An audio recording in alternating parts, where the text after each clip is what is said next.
Okay, welcome back to Dominion 6. We are playing as early age Arcoscephale. I assume this is just a made-up word, right? Or something. I don't... I mean, if you Google it, you're just going to get stuff about Dominion, so I'm pretty sure they made it up. I mean, it's obviously sort of Roman-esque or Greek-esque. I don't know. Anyways. Right. So, you know, it's somewhat early days, but also not really early days. And that's because, as far as I understand, whoever gets this Throne of Ascension wins the game. And yeah, so I'm trying to get my scout back there to see the exact status of it.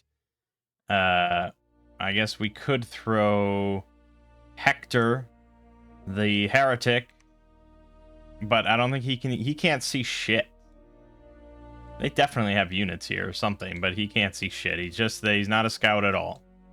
Anyways, yeah, so whoever gets this probably wins the game if they hold it for a turn. And considering he already has this, I don't know if anyone has Felicia. No, I don't think he even has this yet, because it would be lit up, right? We would be able to see that. Well, we'd also be able to see just based on... not that. No, this. Oh, he does have the one. Okay, he has the one. The Throne of Splendor is 3. We don't know which one this is. So, yeah. Okay. Right, so we are then moving our main force, which is not spectacularly large, but we're moving our main force over here because we want to... I mean, ideally, we'd like to get it, but if not get it, if he wipes out the independence there, then we want to be able to immediately leap on him when he's maybe a little weakened to prevent him from grabbing the throne, and then we can possibly grab it ourselves, since Echolos is our prophet, so he can grab it. We'll see. I mean, this game could drag out a little bit longer, but the fact that it's such a small map, we set the throne thing to be such a limited quantity and nature, you know, it's not gonna drag out too long, I would imagine. You know, I've been reading, I've been watching videos. I actually played through. I had a second victory, so I played through with a middle-age. Oh God, what's the name of it? It's I'm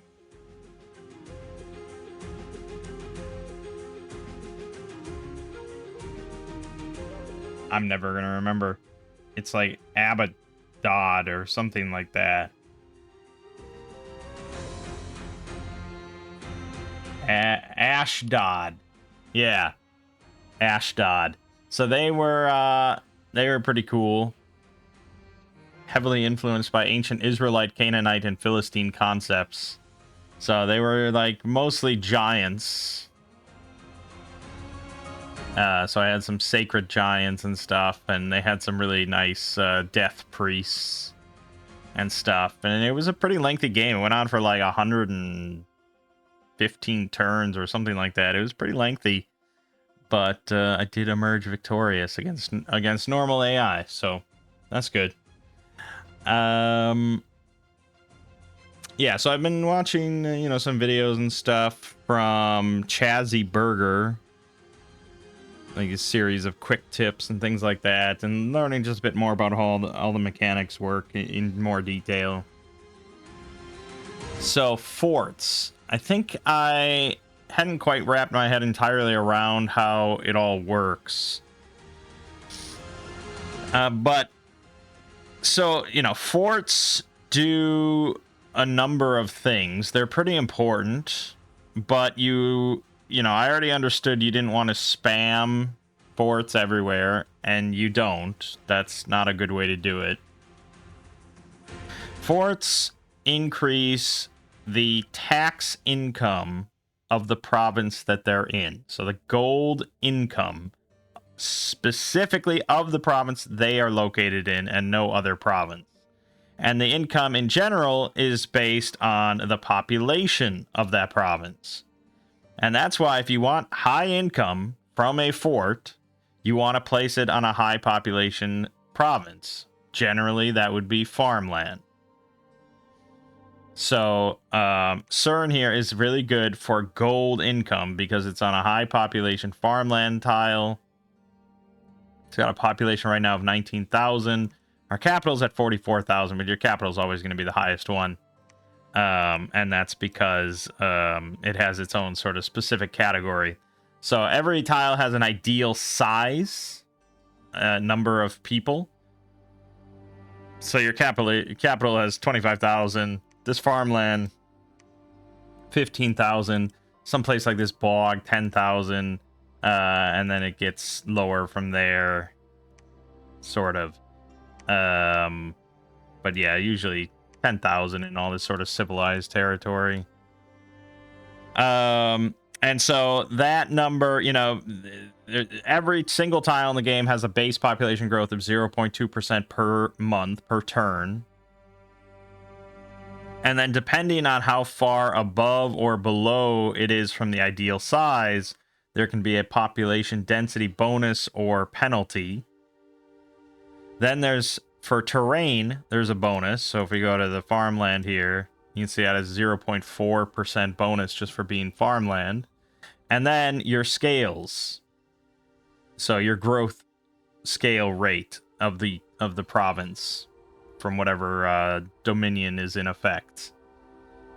And so this CERN right now is growing at 1.2% per turn in population, which is pretty nice considering it's already, you know, decently above its ideal size. But that's thanks to our good growth and, you know, good for farmland territory. Whereas Trouble Bog here, it's getting a negative for being a bog, which makes sense. But our growth scale is good. So because our growth scale is good, all of our territory is going to have above average population, which means above average income. So the fort boosts the income that you get out of that specific tile. And so that's why we want it on the highest population possible for if we want gold. Because that's based on the administration bonus. So if we upgraded this administration bonus would go up. I assume it's just 15% higher. That's how much higher taxes we're getting. But I don't know. This game has a lot of like weird, complicated formulas, so who knows? But the bottom line is it does boost your tax income. So our income from CERN is 218 per turn. From the bog here, 104. From this plane, it's only 17 because this is very low pop.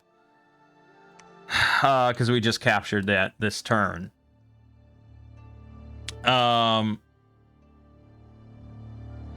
so it's important to remember that gold is divorced pretty much entirely from resources. They're two very different currencies. Gold is, you know, universal. You just store it and you continue to accumulate it. It's not tied specifically to any location within your nation. So as long as you have a province in your control, and as long as it can be connected, unbroken, it can make an unbroken path back to one of your forts, you will collect income from that province. And you'll know if it's disconnected because this income number will be in red. So as long as it can trace back to at least one of your forts somehow without being interrupted by you not controlling one of the provinces, or if you control a province but it's under siege. If a fort's under siege, that also counts for breaking it. So, yeah, so the more provinces you control, no matter what, most likely, the more income you're just going to get, just due to the nature of everyone generates income. You know, Moosepul here only generates 50, but it generates 50 every round for you. Forts just really kind of accelerate the income and give a big boost if they're on a good population tile. But then there's resources. I feel like I'm going over all this, but again, I just want to cement all this in my own head, and I figure I'll tell you. So resources are generated per tile as well, but they don't go anywhere. They don't accumulate anywhere except for their own province. So Trouble Bog generates its own 40 resources per month, and those can only really be spent in Trouble Bog. So you can recruit here. If I go to Trouble Bog, I can spend those resources every round and make Jaguar Tribe Slingers. And it also has its own recruitment points if I want these slingers every round, I could make, 12 slingers or something like that. You are spending gold, but that's coming from your overall accumulation.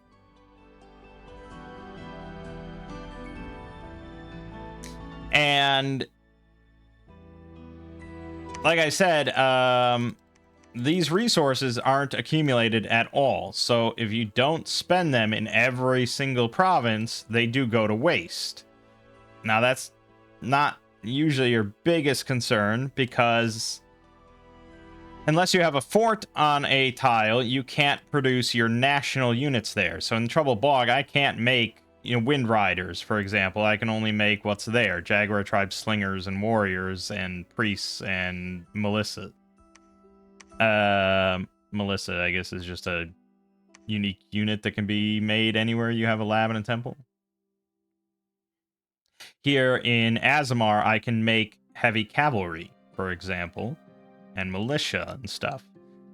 But if I go to CERN, I can make what was there normally, which would be archers, light infantry, and militia. But I can also make all my national units that are available because I have a fort there. I can't make any of the stuff that's unique to the capital, which usually is 1 or 2 units. In this case, the Wind Rider and Icarids? No, just Wind Riders. Okay. So you can spend all those resources in every tile and recruit everywhere, but you're going to get like a big smattering of sort of just nonsense, and you're not going to be able to recruit that much because this tile will only generate the resources of its own province. What a fort does is it will vacuum up and pull in resources from every controlled province connected to it. So assuming I controlled all these, I would pull in a portion of resources from Xanthrast, from Two Spruce Forest, from Snowford, Plothai, Worldseed Mountain, and Trouble Bog. That percentage is equal to your administration. So 15%, give or take. I mean, who knows? I'd have to look up exactly. But a percentage of all their resources would go into CERN. You want that generally because you generally want your national units over other types of random units. And so that lowers the resource numbers in all the other ones, but it consolidates it in one location where you have your fort and all that good stuff. Resource numbers are also boosted by your scales, of course. Productivity, resources plus 30%. I don't know if the administration bonus is an actual bonus. I don't know. I don't think it increases any amount of resources generated or anything. I don't think so. It's just the higher the administration, the more you're pulling, the higher percentage you're pulling from neighboring provinces. So what I figured in my last solo game I was kind of struggling with research, and that's because I was really only making mages, like, in my capital, and that was it. You don't want to do that. You can make mages anywhere you have a lab, and that you don't have to have a fort. You know, if I had a lab in Wick here, I could just make Melissas. They're not super good at research or anything. It's only 10-point research compared to if we made Mystics at 13. Or these guys are 12. Or our Oreads are 20. But Melissas are... Well, they're not my cheapest way to do it, but, you know, they're not super expensive. They are 2 commander points, which is kind of obnoxious. Otherwise, you could do Philosophers. But we skimped on going into Sloth, so it's not as great of an option. But if I had gone into Sloth, this would be pretty viable. They're very cheap. 1 resource, 90 gold, and depending on your Sloth level, you know, a decent amount of research. And you could just spit those out in every single province where you have a lab, and you could be building labs everywhere if you have enough gold. I do think it is worth looking at the units that are available to be recruited in every place. You know, a lot of them are going to be pretty shitty. But especially if I don't have a fort here or something like that, like, you know, Moosebold could just be every round for relatively low amounts of gold. I mean, 60 gold per turn. I could just be accumulating archers. And then in 10 turns, I have 60 archers that I could just pick up.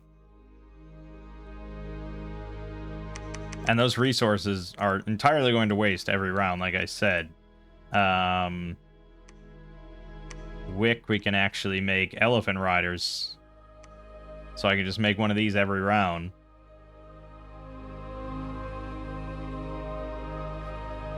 So it'd be...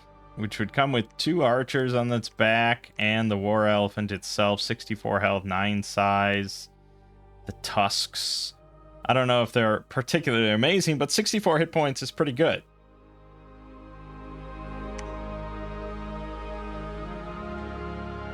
Yeah, it's pretty good. As far as I understand, as long as you don't die, you just recover all your health at the end after the battle's over. You can take wounds.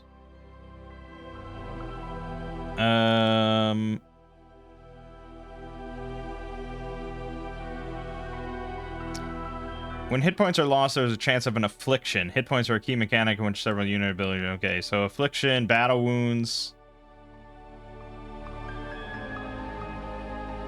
Base affliction chances. Damage suffered is a percent of the highest of max and current HP.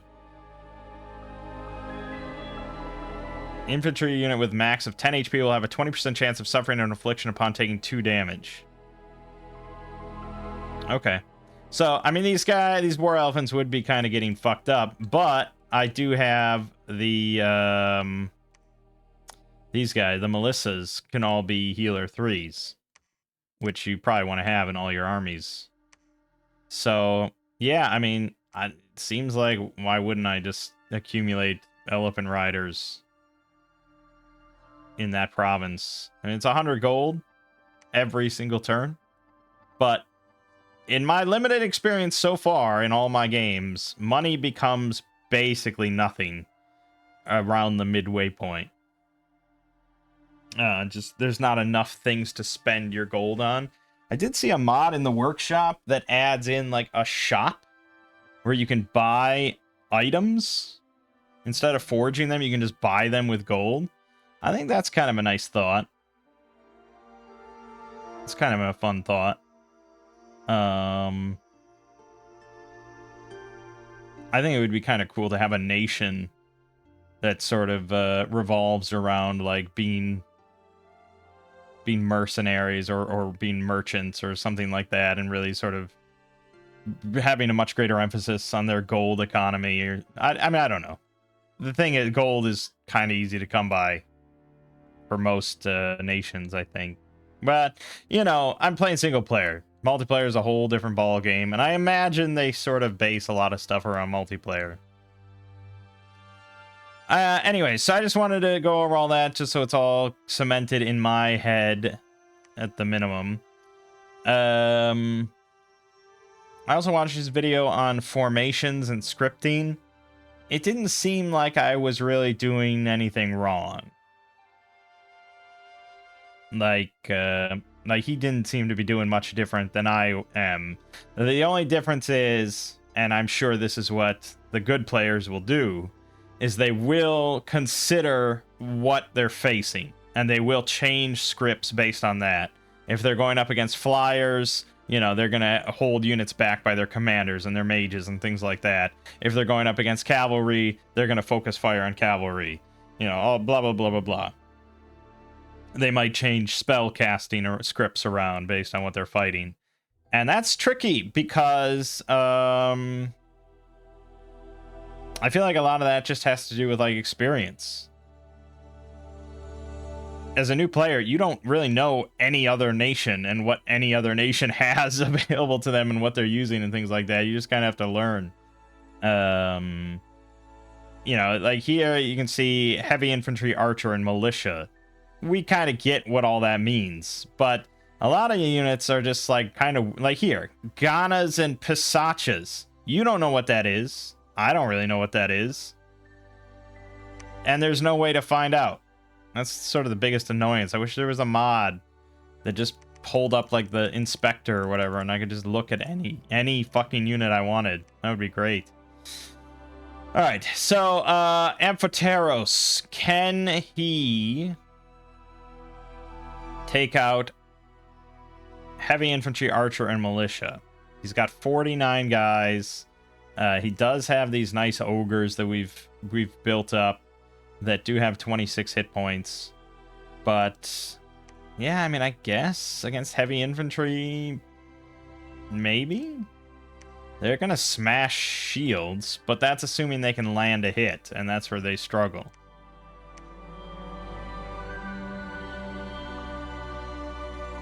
Otherwise, we push into Golfalas, 40 light infantry. I think we can handle that reasonably well, so we'll punch forward there. So yeah, I mean, probably in Wick, I should just be building a lab here, and I can build labs cheap, so I should have labs fucking everywhere.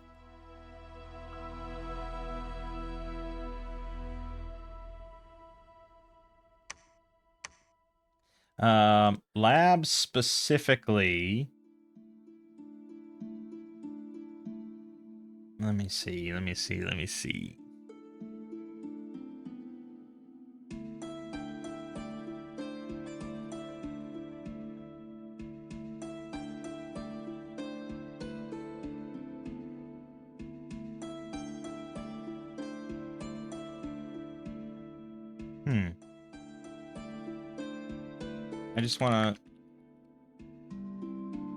I just want to see exactly what they do. Lab is required to recruit mages, perform research, cast rituals, and forge items. Commanders in a lab can exchange items and gems with the nation's treasury. Without a lab, they can only trade things with other commanders in that province. Nation collects gems from magic sites only if it can trace a path from the province through friendly territory to a province with a lab. Okay, that's where I think I misunderstood initially. I thought you had to build a lab.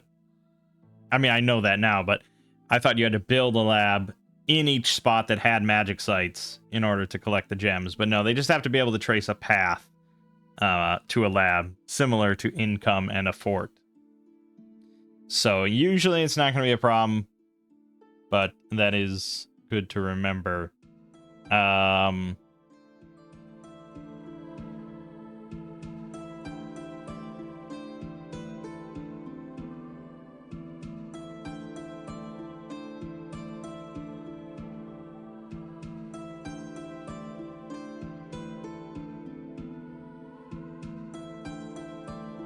Yeah, that's basically it. Being able to recruit your magic units, perform research, cast rituals, and forge items.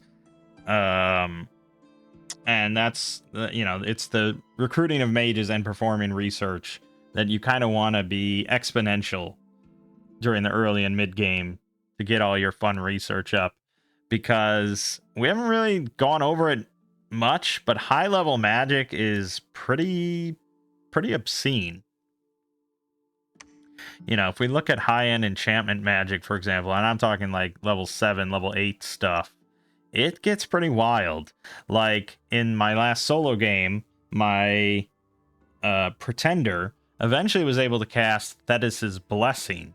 Costs 50 water gems, but this is a global enchantment, so that means it sticks around until someone else dispels it.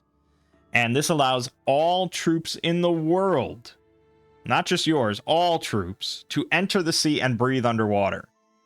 So it basically gives every single unit in the game poor amphibian, unless they're already poor amphibian or amphibious. That's pretty awesome. And, it requires water 5, which is not super easy to get if you're completely waterless. I mean, my pretender was heavily into water, so that was no problem. But then there was also, like, Ghost Ship Armada. The Admiral will attack random coastal provinces controlled by your enemies and plunder it. The gold will be returned to the caster of the enchantment. The dead will be used to build up the armada. Once enough people have been killed, the Admiral will create a new ghost armada. So it just kind of keeps destroying and plundering and giving you gold and just amassing until it's all defeated. It's wild. I mean, there's so many. Like, obviously, this game has just an obscene amount of magic, but there's a lot that are just big. Like Earth Shatter Army, level 9. Your entire army. Your entire army, like, every single unit on your side, all their blunt and slash melee attacks will stun on hit. Yeah. Army of the Dead. Animates an entire army of skeletal long-dead warriors in a distant province. Up to 150 soulless will join the attack if there are unburied bodies present. Yeah, fun stuff like that. Especially, like, a lot of the multipath stuff. Magic Dome created over an entire province. Offers perfect protection against hostile magic targeted at the province, while allowing your own mages to have their spells pass through. Yeah, because now there's a bunch of those dome spells or various things, or there's a bunch of spells that affect other provinces and do fun things. That's mostly irrelevant in single player. Very rarely the AI will cast something to affect, like, one of your commanders or one of your provinces, but it's rare, like once or twice a game. But in multiplayer, this all becomes way more fascinating, and I can definitely see why people are just like, yeah, whatever, single player. Multiplayer is why we play Dominions, because so many of these things just can create so many unique situations and allow for so much creativity in how everybody is playing together and the back and forth and all that sort of stuff. But yeah, magic is big. Magic is pretty big part of Dominions.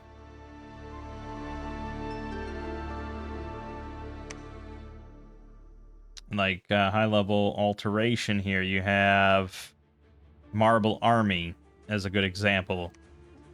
This turns your entire army into marble-like, giving them plus 10 natural protection or plus 3 of already 12 or higher. So, assuming you have mages capable of casting level 4 Earth, and they have 3 Earth gems, boom. Your army becomes far, far, far harder to kill. So there's a lot of just crazy good stuff like this. And this is where really I get the most sort of like overwhelmed, I think, of just like, what should I be going towards? You know, what should I be researching? How should I build a pretender? You know, so on and so forth. The pretender, I think, is a whole other ball of worms. Mostly you need to consider your nation and their sort of standard or higher end mages and what they're going to be capable of.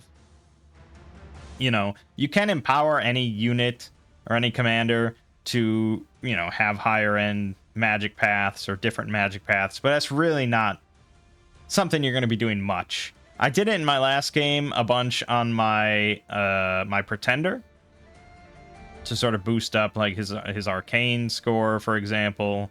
And I just had a lot of gems. So I was just spending them on my pretender to give him more options. But yeah, for most units, you're going to be looking at just like, what are they capable of from the start? And what are they going to be capable of with boosters? And boosters are a big aspect of the later game. So I think if we go to Forge, I don't think we have any boosters here. I think if you go here and yeah, if you press O, you'll be able to see any items you can make, right, that will boost magic paths. And they have a specific filter for it because it's that important. So if we go to construction and go to greater magic items and press O, then you can see the Horn of Storms. So this requires level 5 air magic, gives air magic +1, but it costs 40 air gems. This one, Astral Magic +1 if you have Astral and Earth 2. Brazen Vessel, blood +1. Getting into all the blood stuff. And Bloodstone is a really good one because it's Earth Magic +1 and always gives you 1 Earth gem in combat. But you have to have blood and Earth. But Earth Boots here. I mean, this is a very, very solid thing. That if you have any Earth mages, this is what you're looking at. Because as long as your mage has Earth Magic 2, they can crank these out for all your Earth mages. And then they'll be perpetually at Earth 3. And then you can cast Summon Earth Power in combat to be at Earth 4. Bada bing, bada boom. You know, that kind of thing. And then you're cranking out like Legions of Steel. You know, where you buff the entire battlefield. +3 protection to all worn armor parts. So, I mean, that right there, that's a very simple thing that you'd be wanting to facilitate. That works for a lot of different nations, you know. Any nation that has even a little bit of earth magic, you're going to be looking at that. It's a little trickier for me. Like, I'm not going to be able to easily access that on most of my guys because I'm kind of split up into too many different things. It is possible, though, very possible for me to get Earth 2 on one of these Mystics. Surprisingly, haven't gotten it yet, but if I keep working on it, they'll come out. The Melissas are not as good, but they have Nature 2, so I know, eventually we'll actually play the game. I just wanted to talk about a lot of stuff. So we'd want to be looking at stuff that boosts nature. Okay. Which I don't think is going to be at level 5. Oh, no. Here you go. The Thistle Mace. As long as you have Nature 2 and 10 Earth Gems, you can make the Thistle Mace, and then you'll be at Nature 3 if you equip that. What does Nature 3 give us? Things, regeneration, for example. It's a very small area of effect. This is going to be 1 square, so, you know, not super impressive there.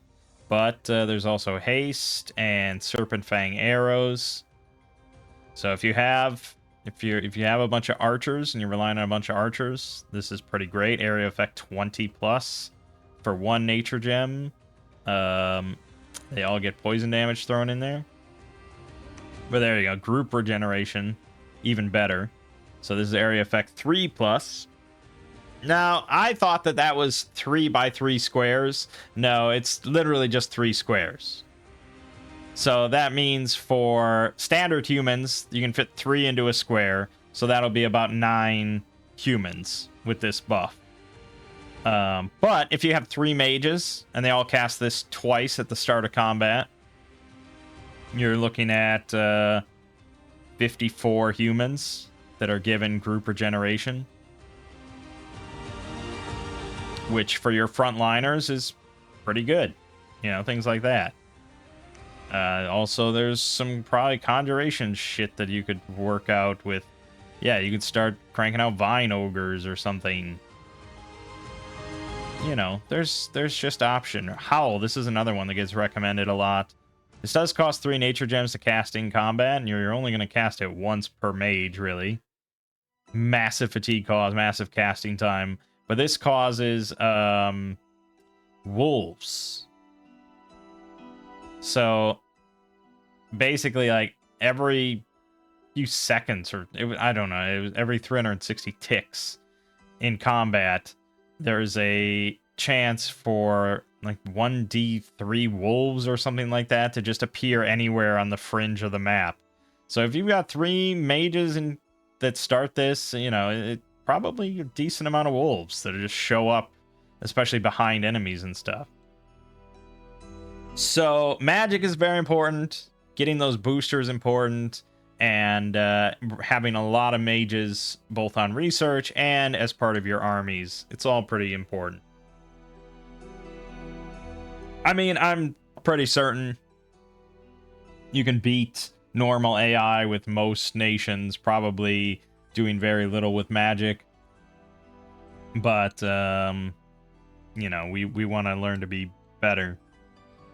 All right, anyways, that's not even counting our pretender, who has 6 death, 5 nature, and can probably cast quite a bit in that, and you know, pretty much anything with that, as long as we get our research up. All right, I think we're just ready to end the turn at this point. Well, I probably should throw in something in the research queue, but here's the so here's the thing. It's like, what do you want to work towards? If all we care about is the boosters and getting boosters online, then we probably want to get to construction 5. That's going to be pretty important. If we want to have like our pretender start just summoning stuff to add to our army, such as Call the Wild. But the thing with this is that it requires a lot of gems. This is all going to be a lot of gems. And our gem economy is not super great now at the moment. It's pretty early days. It's turn 19, but you know, she's still got to go around and search all these places. And I probably should have some other guys just going around and auto searching, like Artabane's, I think, is pretty flexible. So have him just go around and auto search. And I probably, yeah, you should be making this as much as you can.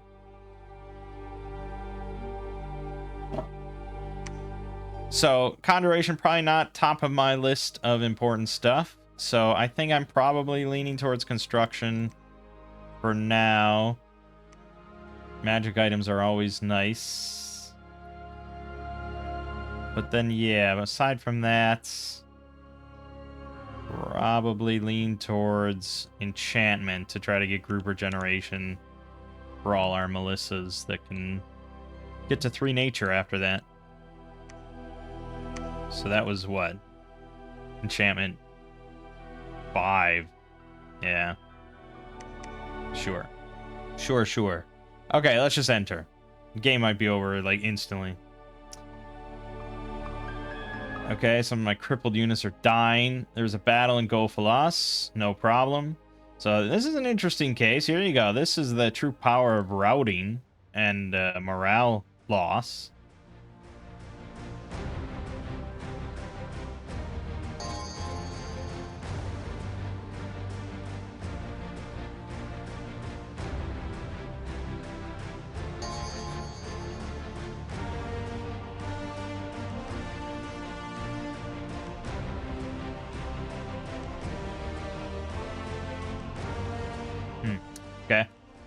So they're all moving in, and then we take off, and we're going to go straight to the rear. Oh, no, we went straight to the archers. Okay. You went straight there. Alright, well, this is really the power of invulnerability, to be honest. And having even, like, a couple more priests in here to bless all of my Wind Riders. So, they got routed. They got routed. That means this is entirely based on our Wind Riders. Oh, did we lose? Oh, we did lose. Just no one died. That's wild.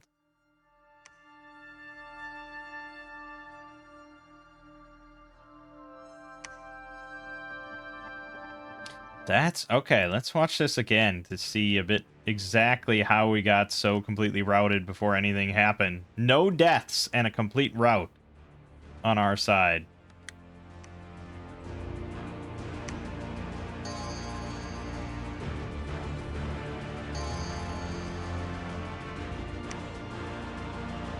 So it's obviously going to be a spell of some kind. So this guy is definitely going to be casting something. Because I don't think they have, like, Fear Aura or anything. So it's definitely this mage.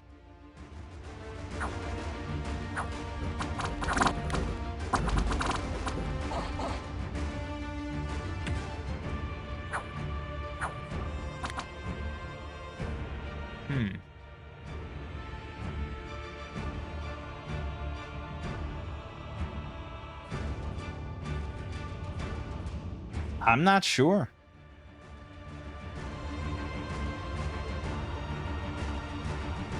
I'm not sure why that occurred. As far as I can tell, this guy didn't even cast a spell. Oh, he has a Bane Blade. Damage special. What does Decay do?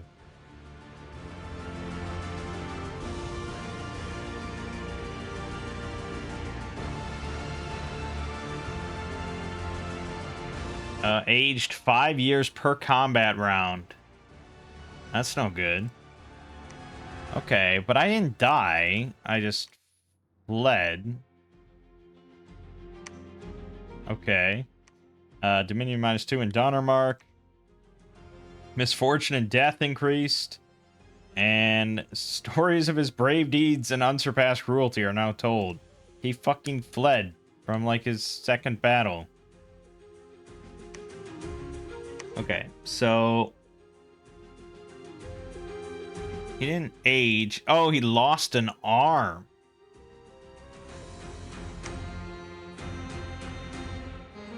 Okay. Interesting. So he routed, and since he routed, all the others immediately routed because they're not...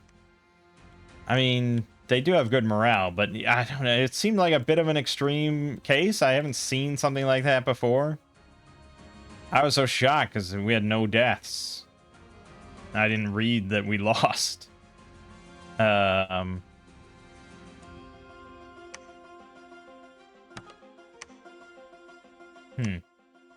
Okay. Well, anyways, that was that. I'm tempted to give it another go, but I don't. That guy is with his scary sword is a little iffy. I already lost an arm.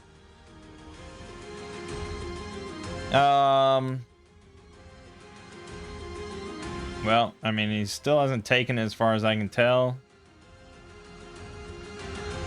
But no, I guess I wouldn't see it lit up. Because he's definitely taking this, we know that. So we don't see anything lit up. Alright.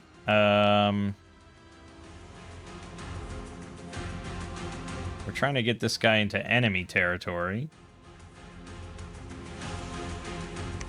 Head to Greenport. You are good right where you are, so we're going to put you on hide and wait. We built a second one of you.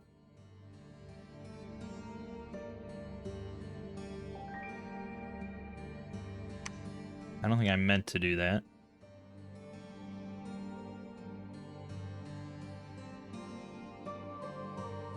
What else should I be recruiting here? Peltas? Just recruit a shit ton of Peltas. Fill out the army. It's kind of expensive. Kind of expensive compared to if I just hired charioteers. I'd get way less of them, but gold costs would be lessened. I kind of wanted another one in Golfalas. It's another farmland province. It's got highlands next to it, which are high resources. It's got mountains, which are excellent resources. Mountains, excellent resources. Golfalas is my goal. So I guess start making your way over there. So now here in Wick, I can slowly crank out more Melissas. And I could have you on auto search, but if Persephone doesn't find it, you don't find it, so it is what it is. I could have her make some stuff, but this is all pretty minor shit that's not gonna sway too much.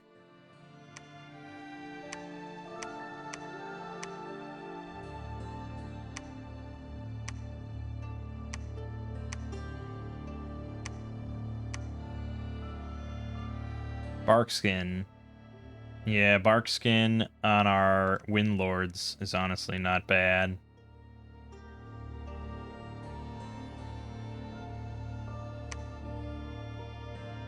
Okay. Amphoteros. Do I want to try again? It's risky. It's risky. But I believe. Okay.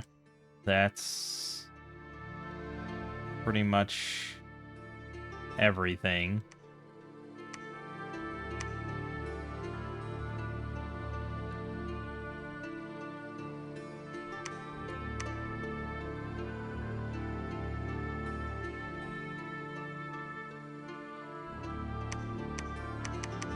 And look how many nice archers I could get out every round. Which would be something. Because again, with that like big group buff, I could give them all poison damage. I mean, they're not they're never going to be amazing. They're just basic fucking archers with 10 precision. But if you get 400 archers with poison damage, trust me, it's not the worst thing in the world. I mostly won the game with the giants just by having hundreds of giant archers. And the giant archers there are not even that great. They're kind of inaccurate. But again, when you have 500 of them blotting out the sun with their arrows, yeah, they racked up some kills pretty nicely. All right, I think we are ending turn. All right, another battle. We won this time with 0 deaths on our side, and thankfully no retreating. So I assume I didn't lose the other arm. Let's take a quick gander.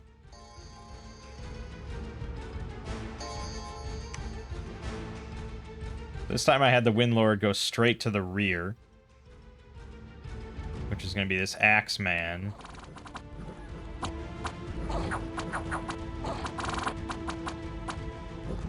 A bit risky. That's why I want that bark skin, so he can be a bit more of a thug.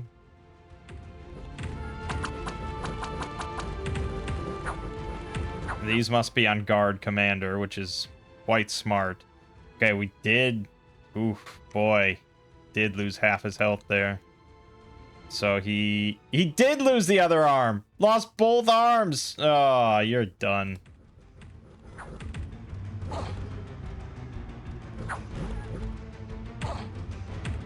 Well, unless the healer can heal that. If the healer can heal both of the... Bring back both my arms, then we're in business. Okay, so basically all he did was just kind of hold off the big guy from doing much. But yeah, I mean, obviously magic items do make a big difference for your commanders. You know, if they're, well, really, no matter what they're doing. Okay. He lost both his arms. We found a spider amulet, though.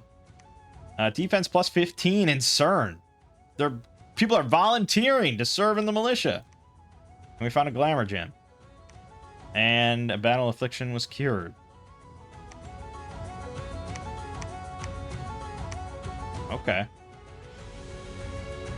Alright, so we have made it to Golfalas. That's good. I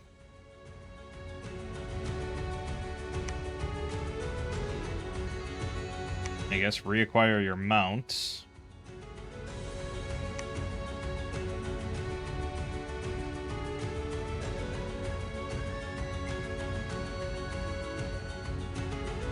Well, we might be interested in taking Hobergdorf, but that's not easy. So for now, I think just take Laria. I am massively outnumbered, but we're cut from a better cloth. We'll be fine. Here you're going to be building a fortress once I get enough money. So, yeah, I mean, I am spending a lot of money on troops at the moment. That is where a lot of my funds are going. So I guess, just defend for now. Yeah. And then why don't you make another one of those nice... Oh, I don't have enough nature gems for that. Damn. We need more nature gems. Okay. Yeah. Then I suppose just research for the moment.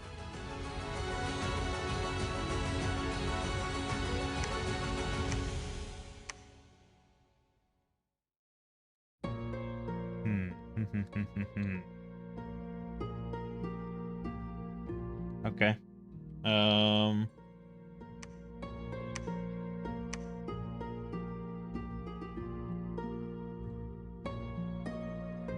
I mean, he definitely still hasn't taken the province, but he's circling it. And if we look at the score charts, we're in third place with provinces. We're on the tip tops for income, so that's nice. We're in second for gems. We're leading it on research. That's good. We're at the bottom for Dominion, though. Our priests... I haven't really built any temples. We're tied at top for army size. Okay, so he does not have massive armies. But he does have an ascension point. Just one, though. But that's why I want to keep an eye on Felicia if possible. Okay. Probably. Sure. Yeah, sure. Alright, we found the Grove of Evergreens. Excellent. That's nature right there. There was a battle in Laria. We did lose 4 Icarids. But, hey, our Wind Rider scored 62 kills, and we were victorious. Disease is spreading in Wick. That's bad. 2 battle afflictions were cured.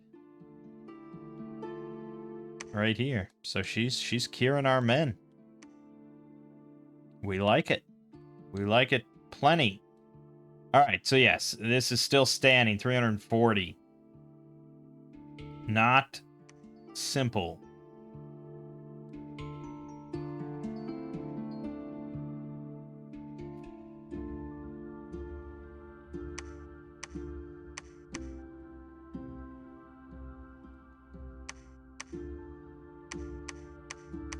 We want to target where he has dominion.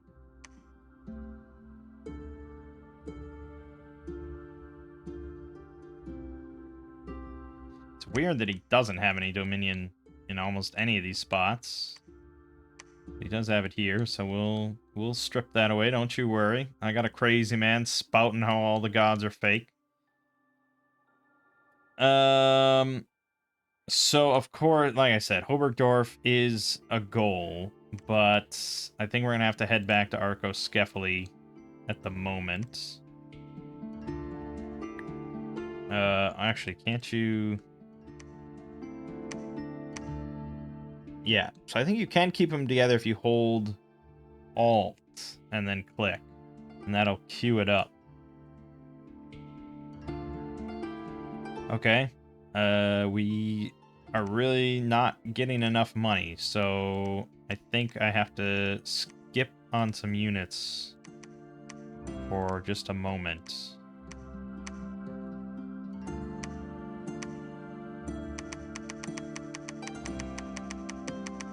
Actually, I don't think I can... Okay, there we go. I just want to... Oh, this is 1,000 gold.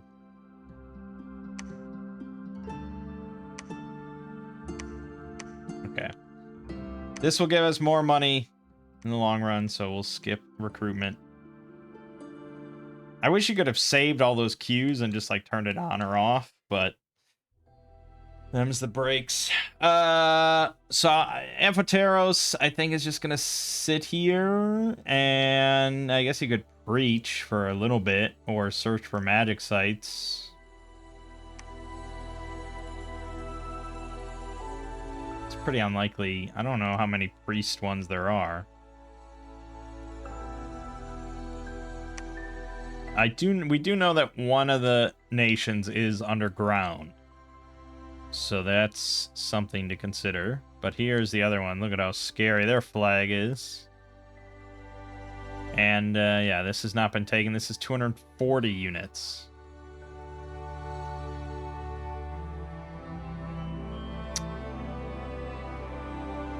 Yeah. Yeah. I don't think it's viable. So I can win with the 3, or I can win with the 1 and 2. The 2 is pretty tough by itself, though. 240.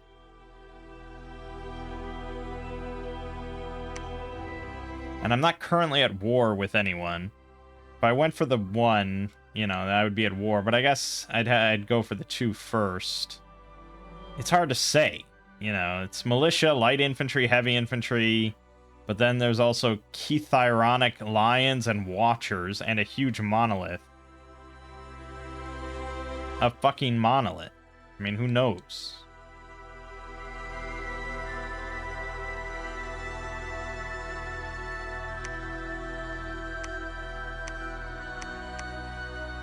Yeah. Okay.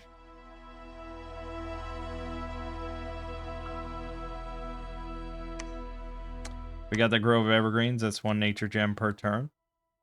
It's not much, but you get 5 of those per turn, and, you know, you're in good shape. Alright.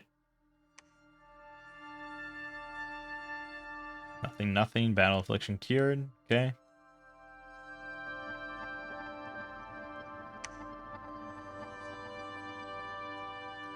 Yeah, I mean, honestly, I don't really want them to do anything else. I want to keep constant eye on this thing. Everything hinges on that. It doesn't seem like he has any troops here, though. That's kind of the strange thing.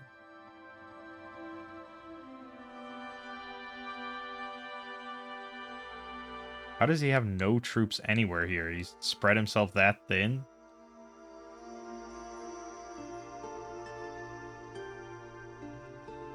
I don't know.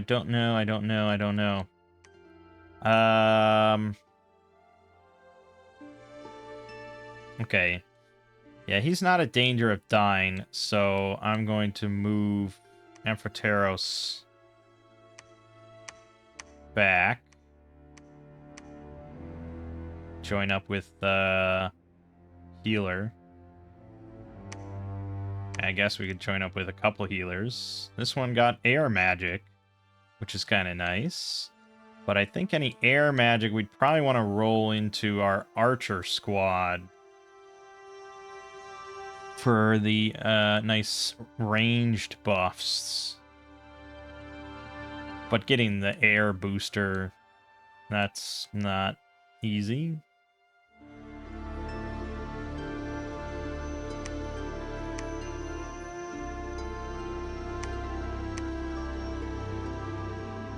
Because this one requires air 5 and 40 air gems. And that's going to be your only air buff, I believe, at this stage. You have to go all the way to level 7 to get the Wing of Wizardry, which is +1 to all your paths, but that requires Astral 7. The Ring of Sorcery is +1 to all sorceries, but that doesn't count. That's +1 to Priest, blah, blah, blah. Robe of the Magi is +1 to all magic, but again, nothing. Tree Lord's Staff is +2 nature. Elemental Mastery is +1 to all elementals, which is good. But you have to have level 4 in either fire and water or air and earth. And unfortunately, that's not going to happen. So I think air booster is beyond our reach outside of empowerment on, like, I don't even know who I would empower to get something like that. I'd have to just pick one of my best mages, because our pretender is not really... I mean, we could empower the pretender, but she's got a long way to go in anything that's not nature or death.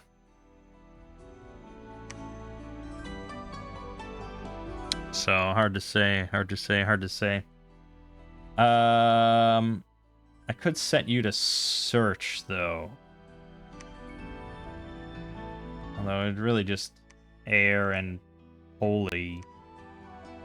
But alright.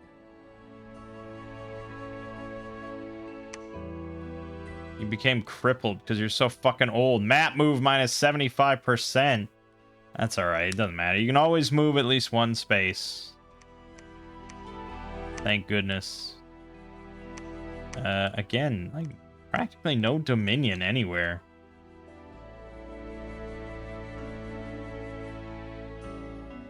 Maybe my guys are just doing a really good job.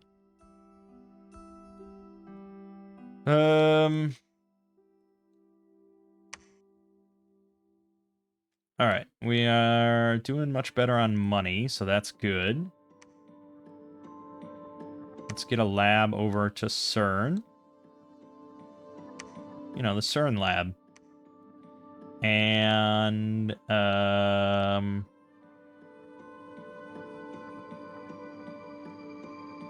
these chicks cost 2 commander points. So you'd probably want a lab anywhere where you have 2 commander points, but that's... I don't think that really can happen without a fort. Actually, even CERN only has 1. 2 is... Okay, so 2 is basically impossible. I think maybe we want a lab here.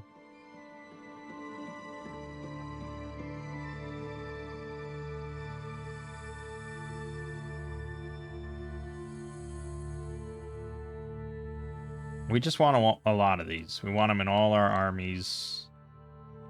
We want them researching. We want them healing. All the good stuff. Sure. Done. Sure. Probably. Maybe. Nothing. Nothing. Crippled unit died before it could get healed. Winter has come in Wick, also contain the spread of the plague. But things are not well in Azamar. Local sect has flourished, preaching that labor is for the wicked. What sense does that make? Although that's, I'm sure that's a popular, like, yeah, fuck labor, yeah.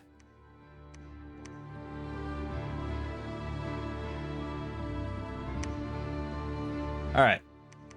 We got a shit ton of Wind Riders now.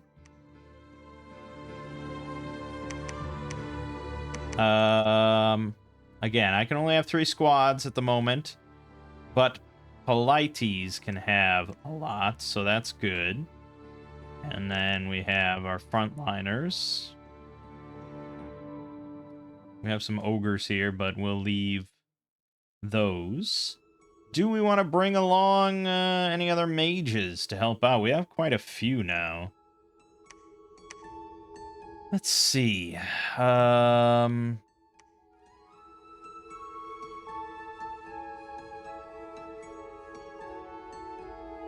Yeah, these really, the weak little piddly buffs are kind of questionable. Like the area effect ones, it's okay. I mean, we could bring along one just to spam and venom arrows on those Peltas.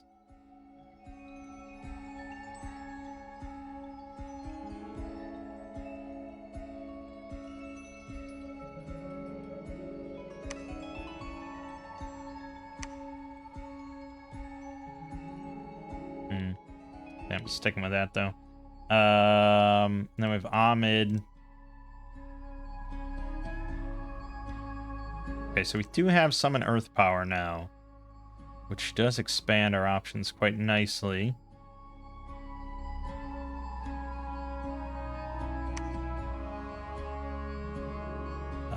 So do we have anyone with 2 Earth? I don't think I did. Somehow I still haven't gotten 2 Earth. Did get 2 Fire though, so I can cast Phoenix Power. So that'll bump him up to Fire 3. And we could...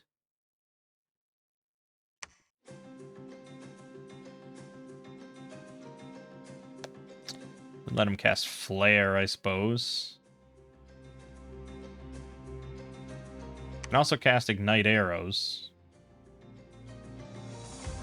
Area effect 1. But if we got him a Jar of Fire... Yeah, fire in a jar. But we have no fire gems. I need 5 fire gems. We have to do some alchemy.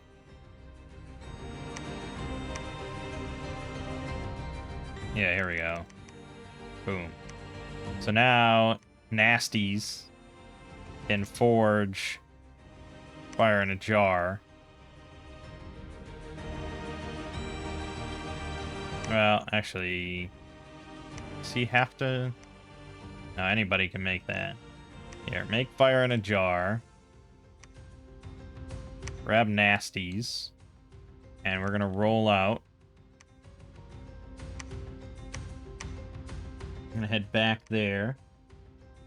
And he'll pick up fire in a jar, and then he can do Phoenix Power and then summon Fire Elemental every combat. The Fire Elemental's kind of nice. It has like a... an AoE around itself, does fire damage. We can sort of just keep him away from our other troops. We were building a lab here. Doing better on money now. Alright, so we want you to just... oh, this is a never healing wound, 20% HP reduction. I'm gonna just have you build a lab here. No, should I not even bother with that?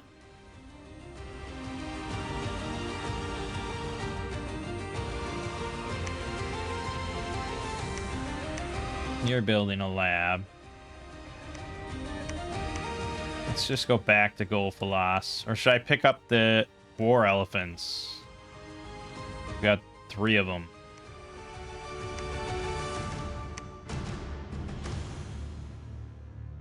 Could have 4 of them next turn. Be kind of fun to throw in with the ogres. Although they might be undisciplined. I might not be able to combine those. But I want my elephant riders. There's no Dominion anywhere. What are my guys gonna do?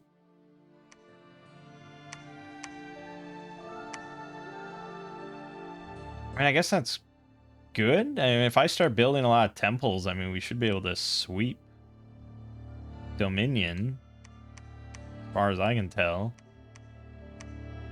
It's just here, really. So we gotta get over there.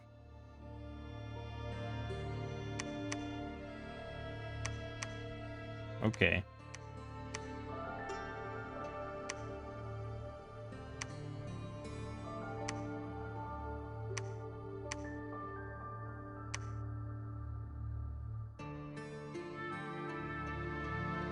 I don't know, just wait here. Yeah, so I probably should be building some temples everywhere. We will get there.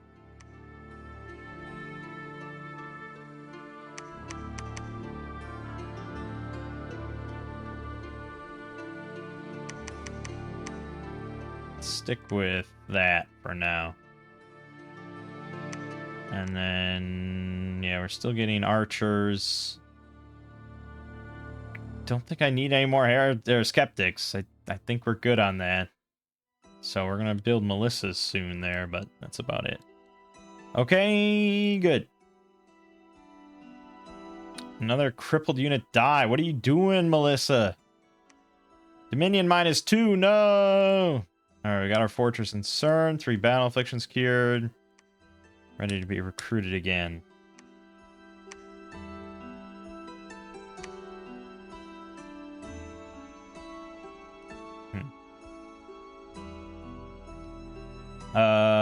Right, you made the fire in the jar.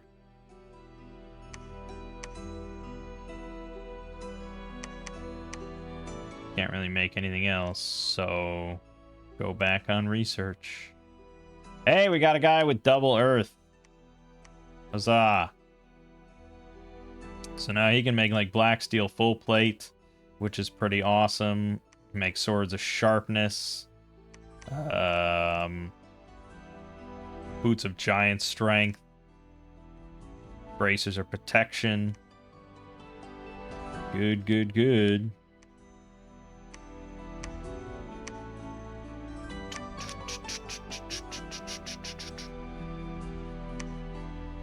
Do I want to make any of that? Well, I guess I do. What's the most important thing for Eklos? It's got pretty low protection. Yeah, his bronze auberk is not very spectacular. His defense is good, protection not so good. He'd also benefit probably from a better lance. But right now, we'll just get him the black steel full plate.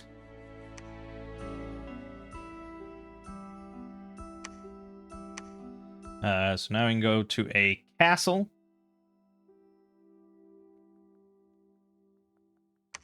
Which I think we will. You built a lab here, so that's good. Now, we have a temple here. That's good. But we could get more temples. We could get more temples. Or you could just search for the moment.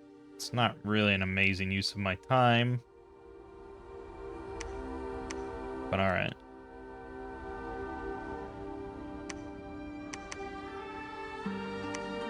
Oh, no, they can go right in there. Perfect.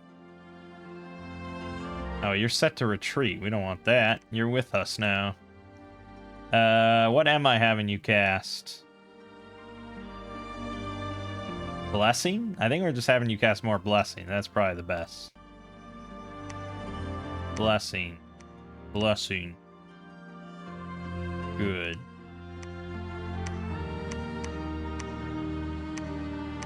Yeah, that's fine. Good. Alright. Should we try just taking Old Gold on our way back home? Or way back to Gold Falas? I think so. Let's see how they do. I want to see the elephants. I want to see the elephants, mommy. I built a lab.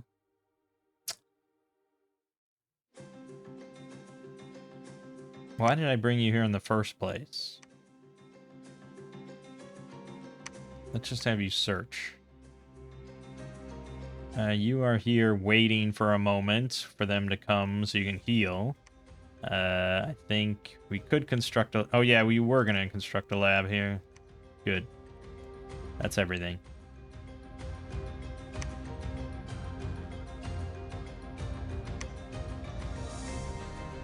Hey, found a magic site in CERN. That paid off. Sky Split Oak. That's probably nature gems. Nothing else. There was a battle in Aldgold. One of the elephants died. Yeah, 0 elephant riders were killed. I don't care about the rider. I care about the elephant. Damn it. They did get 26 kills, though. Let's watch. So now we got an extra priest in there to bless. Honestly, pretty much all of them should get blessed then. Assuming they don't stupidly cast it. Okay. Can any of them not get blessed? Blessed. Blessed. Blessed. Yep. Yep. Yep. Yep. Everyone got blessed. Look at that. Invulnerability, baby. Oh, land. Oh, yeah. Oh, my God. A bloodbath. Holy shit. Okay, we see where the elephants... Oh, look at that. Let's get trampled the shit out of them. What is that? Oh, they're throwing nets? Oh, these guys are throwing... What the fuck is that? Web. Must be throwing nets. Okay.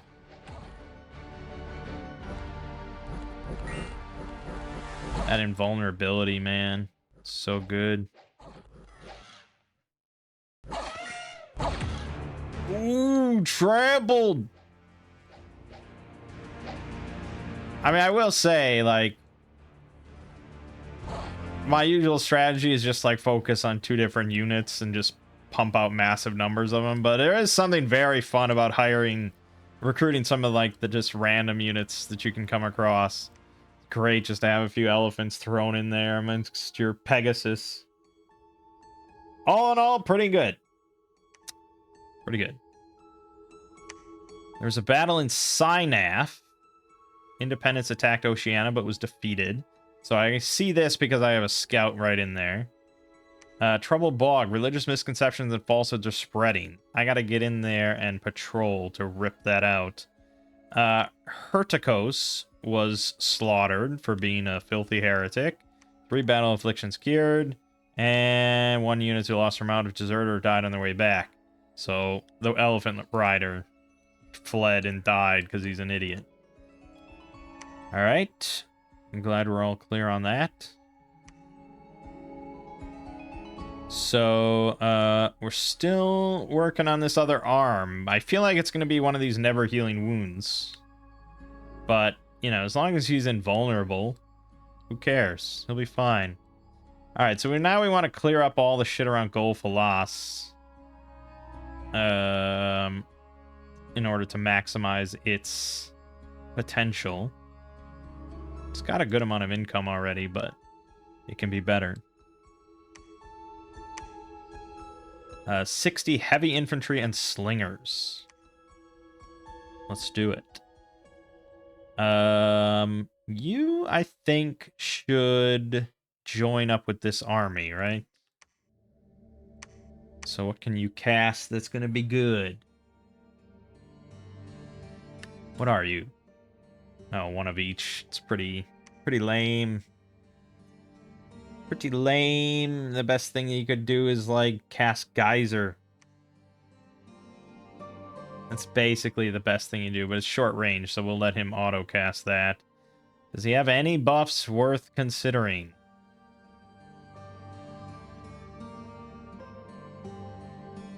No. The answer is no.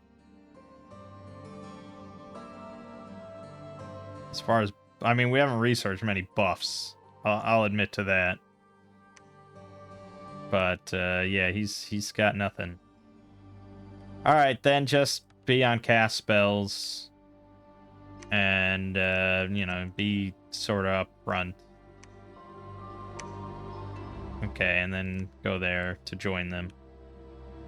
So now Echolos is here. We have a lab, so we can equip the black steel full plate and the shield and this and this. Look at that, 28 protection now with invulnerable 10 at all times. This is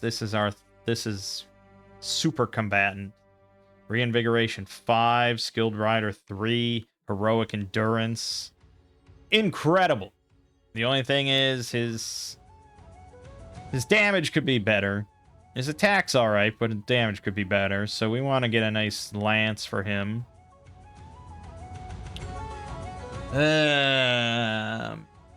If I could save Scum, I would 100% just go into this and see how it goes. But it's 490 with heavy cavalry.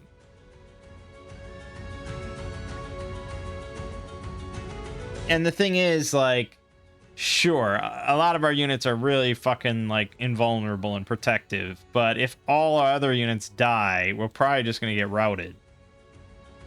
So, you know.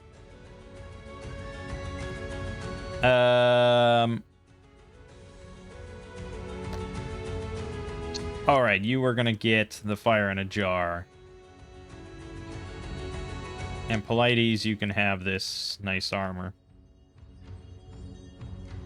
Right, so now you can do Phoenix Power, and then you can summon a lesser fire elemental, and then we'll just have you cast whatever the hell you feel like. So that means I want you... I don't want you to get picked off, though. Yeah, I don't really have that much...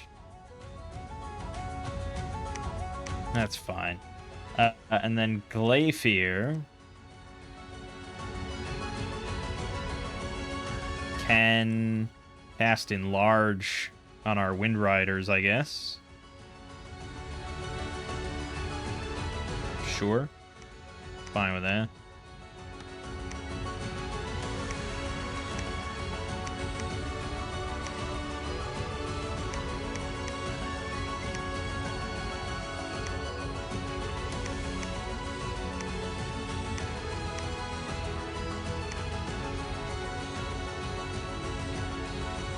Right, so we're totaling that 126.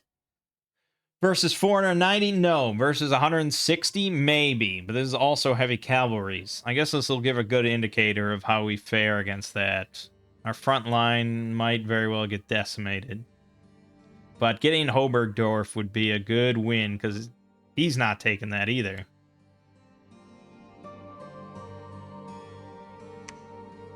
Let's give it a shot. Let's give it a shot. Now, we could... See, this is something I should maybe consider. Instead of diving into the rear, or diving into archers, I could dive into cav. Cutting that off completely. I think that's maybe okay. Have him dive archers, even though... There are, yeah, there are. Have the Wind Riders completely cut off the cavalry, and then have the Icarids dive bomb whatever's in the rear, which is probably also going to be the archers. Okay, we'll see how that works. Yeah, I mean, you probably are just going to be forging more shit. We can get... I can get in the Enchanted Pike, but we can also get this Halberd of Might. And I think that's the way to go. Assuming Echolos survives. Yeah, I don't like how this guy is, like, everywhere. He's just all up in my grill here. But we're not at war. He hasn't... But he can attack at any moment. Unless we sign a non-aggressive pact. Non-aggression pact. He can attack at any moment, just as I can.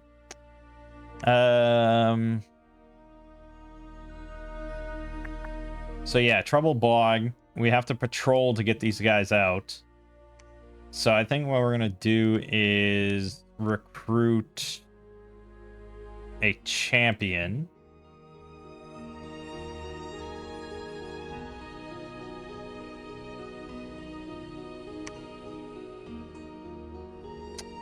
And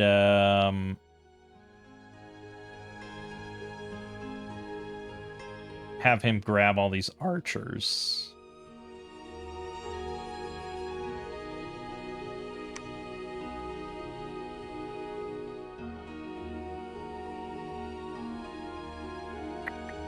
We could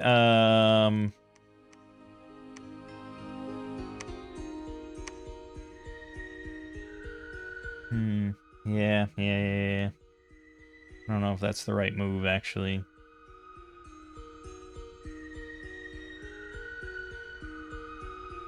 I'm thinking. We want to get temples up everywhere. Also, yeah, we need to conquer all this shit, so whoever's here is going to have to do that.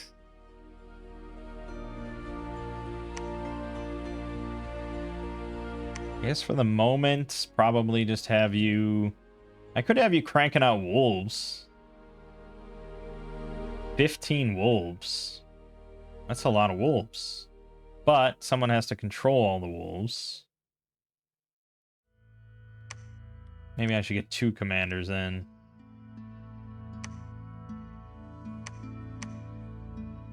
Well, leave it at that, but yeah.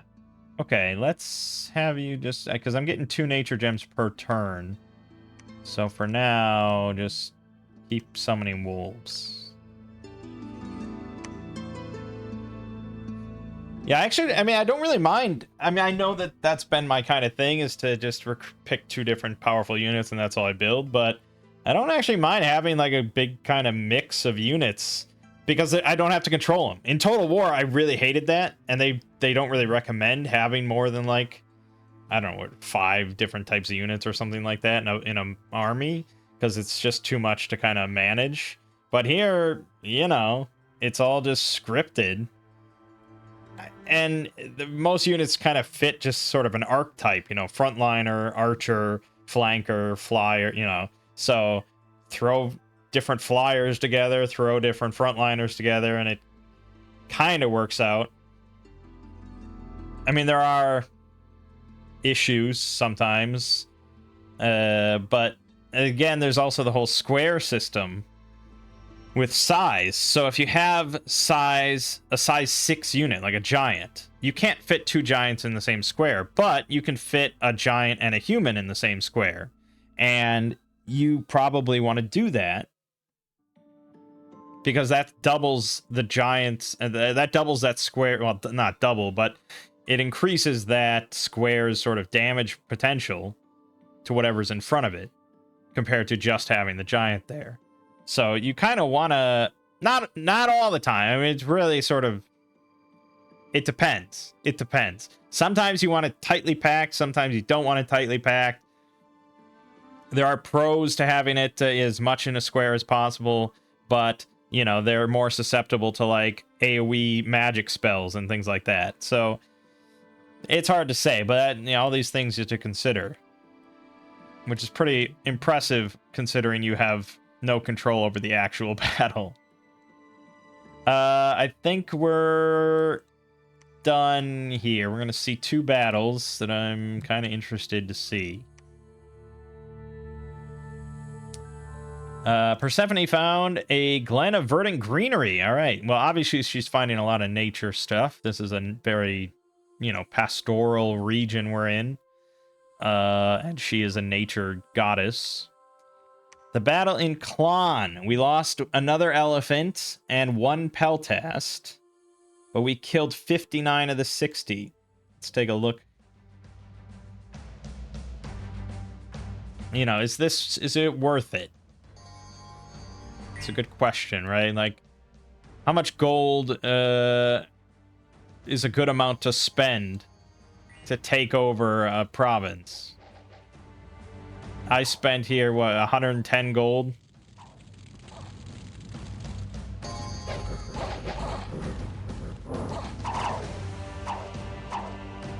Oh man, that geyser was a miserable toss.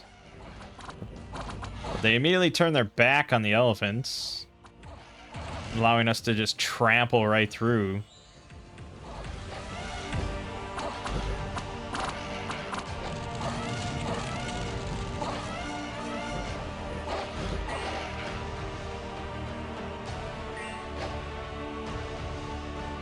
Is this friendly fire?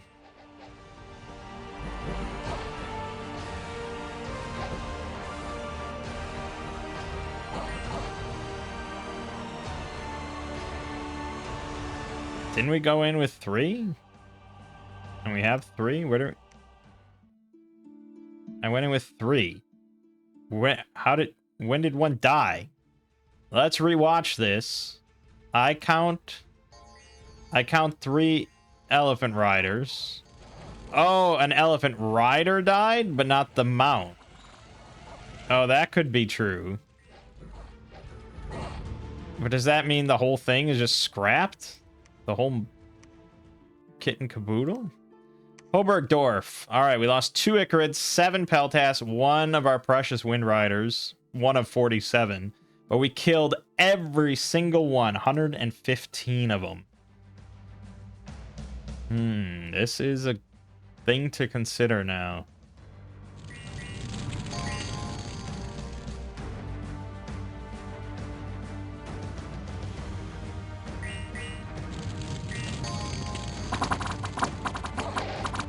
Okay, so the cavalry actually came to us. I did not have to move too much. They swooped in very fast, so I could have actually set my guys all the way further back to prevent that from even occurring. Oh, mage picking up some kills there. Look at that.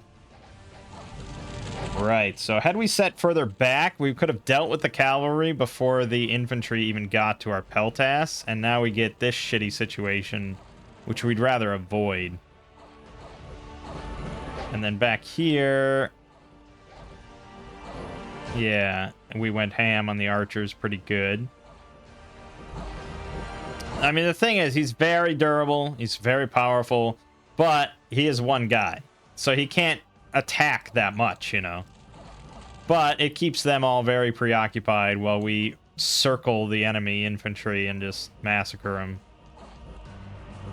Losing only a single Wind Rider from all this. So, had we been further back, the Peltas wouldn't have died. Or the Icarids, that wouldn't have changed anything, but... Yeah, we may have saved a Wind Rider's life if we had done so as well, but who's to know? Also, you'll see that they killed 6 and we lost 10. You know what that means. Friendly fire. And I, of course, blame the Mystics, who got 6 kills, but how many of those are my own guys? Moosepool, we found 7 air gems. Donnermark, Dominion -2, Unrest +12. Palisades and Gulf Lost completed. 5 afflictions cured. Okay. Now, what does that all mean? Can I win? Nah, I'd win? Is that what we're saying? Yeah.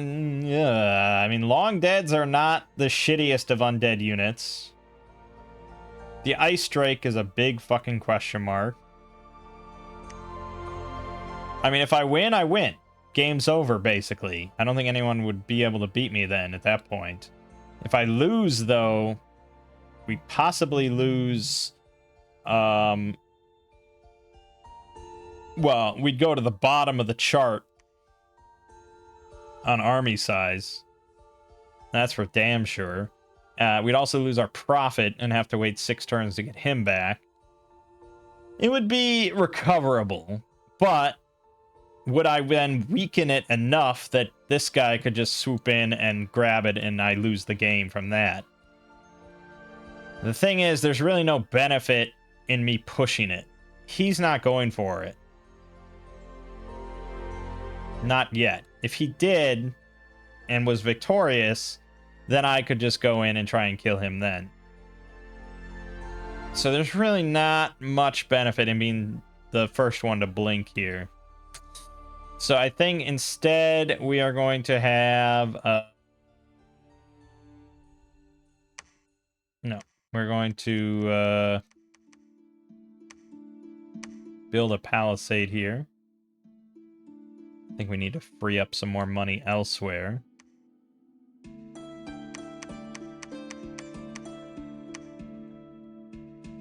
Actually, probably a lot more money. If I want to get a lab and a temple built there, that's 900 more.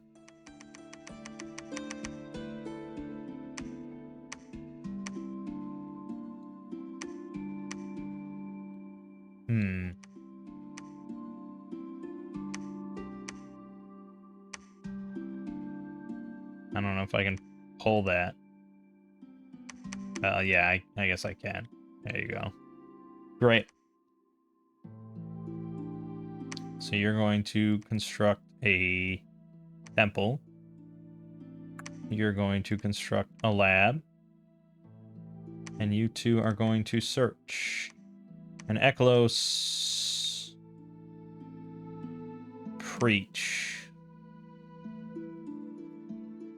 Okay, then you can make a... I made the big weapon. Let's make... oh, I can make now meteoric iron. Damn! Made of sky metal. +3 magic resistance. Yeah, I think that sounds pretty good. Now you can... this item's pretty interesting. The Shroud of the Battle Saint. It automatically blesses the unit wearing it, even if they're not sacred. But it doesn't exactly have the best protection, and it can't ever be removed. But depending on, like, if it's a mage, and you have, like, sort of a mage-centric blessing or something like that, or, in our case, invulnerable, pretty good. Pretty good, because then I could make... like Polites, I guess. I could make him a sacred unit, give him invulnerable, and then he doesn't really need the black steel plate. I mean, not as much, at least. So that's kind of an interesting option, I suppose. Sure, why not? Why not, why not, why not? Alright, you are going to be grabbing a shit ton of archers and wolves.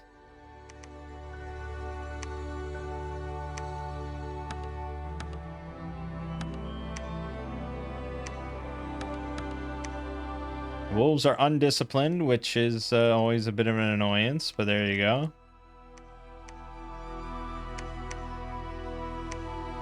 Yeah, not too many units at the front, depending on the... oh yeah, I recruited 2 guys.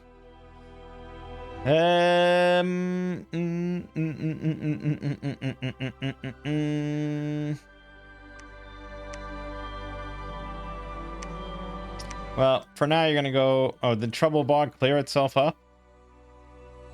Are we all happy with that? Also, yes, I am aware that I have not been putting anything into provincial defense.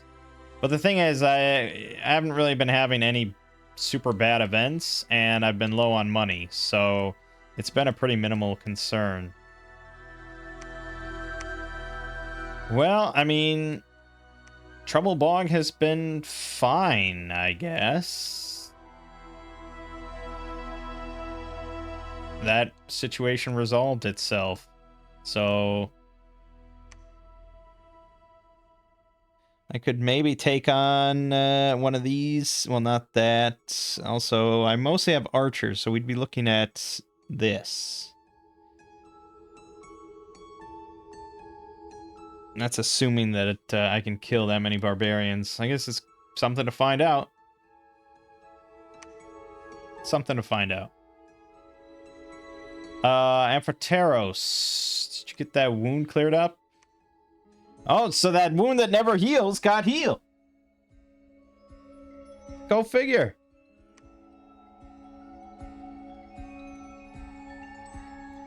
All right. Then we want to take on Stone Grey Mountains. 20 Ko-Onis. Now, in a past game, I really had trouble with these guys. I don't know what they are. I don't know what they do, but they fuck. So I'm a little nervous about that, but we'll see how it goes. We got the place built here, but I have no money. So I think you're just going to wait. Also, this guy now swooped in from underground, and he's probably going to kill me. I think he has his Pretender there. He's got 80 units, including Great Olms, Ancient Stone Hurlers. I know for a fact, Ancient Stone Hurlers are like his higher end unit. Very tanky. And then Great Olms are like his best unit, really. It's like a special summon I think he gets. One of his best units he can summon. That's like specific to him. That is his main fighting force. I would bet my bottom dollar. So we're gonna head to Golfalas so we don't lose it. Even though I don't know if we'd win. Alright, that's that for the moment.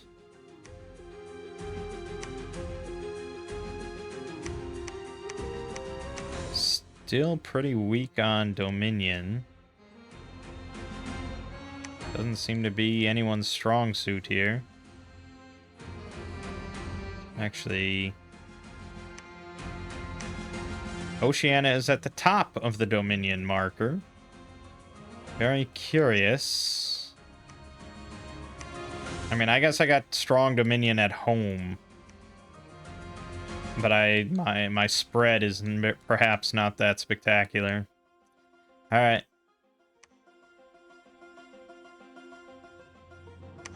Found a maze in Hobergdorf. Found Thunder Oak in Aldgold. Battle in Two Spruce Forest. So this was all my archers against all the barbarians. We did win. We lost all the wolves. They rushed in immediately. I mean, we can watch. This is the danger with undisciplined units. And especially wolves. Wolves are so fucking fast, and they just immediately start running. There's just nothing you can do about it. So yeah, this was a battle won by the archers, for sure. Look at that. Wolves just put to the sword, man. Good God.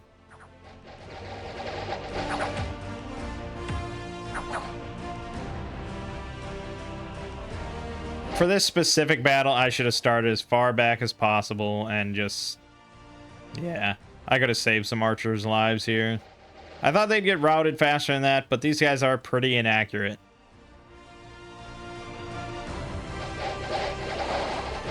So they did reach our front line and immediately just put... Barbarians are one of the scariest independents, I think, as far as just baseline units. Terrifying damage. I mean, you can see they've got 7 protection, 7 defense, no shields. I mean, they're pretty easy to kill relatively, and they're not that accurate with their attacks, but 24 slashing damage means that most things they hit are dead. And that is scary. Ugh, just for good measure, he got another one. Alright. Thought they'd rout way faster than that. We even killed both chiefs. Unrest increased worldwide. Troublebog is still having trouble. Okay. CERN castle completed. 4 afflictions cured. Okay. I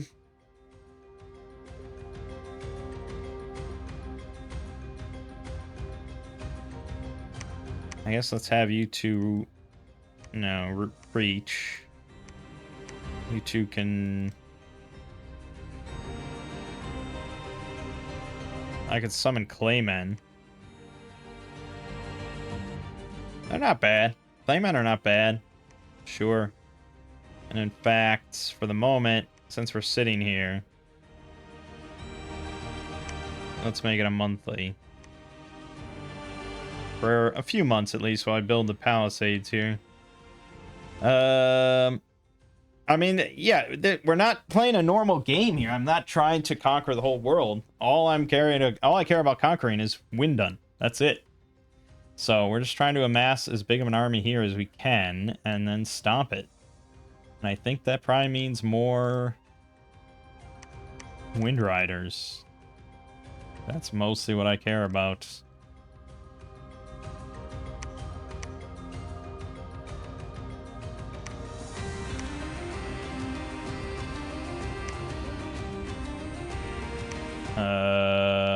Yeah, make at least one of those. You head to Hobergdorf.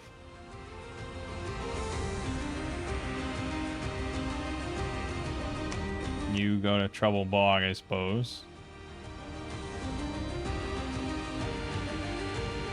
So now he's up to 100 units, mainly Seal Guards, Cavern Guards, Great Olms, and Pale One Warriors. Okay.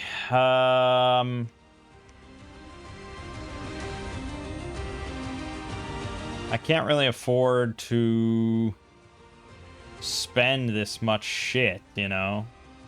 So I guess I can get Vine Men over and over.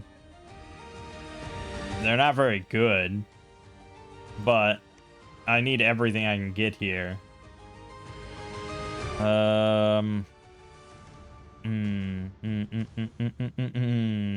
Ogres.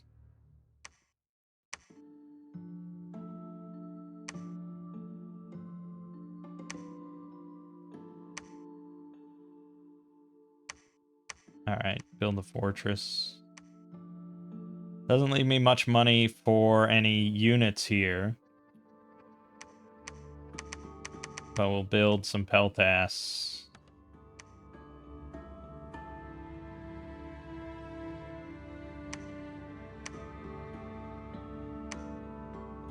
Just search. Not that you'll find anything, but whatever. Okay, I guess we'll see. I guess we'll see. A lot of summons, no battles, +8 defense in Moosepole. Bullshit in Trouble Bog. It is trouble, isn't it? And bullshit in Klon. Otherwise, good.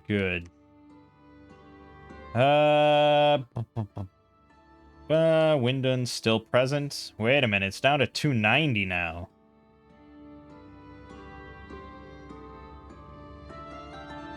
Did he attack it?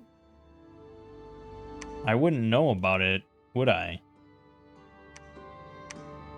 He may have attacked that and failed. Why else would it just suddenly plunge down like 200 units? That might be doable now. He didn't kill the Ice Drake, we know that. There's still the heavy calves. But if I go back and pick up those units... Okay, let's go back there, then come back. And then if everything still is as it is right now, I might just attack.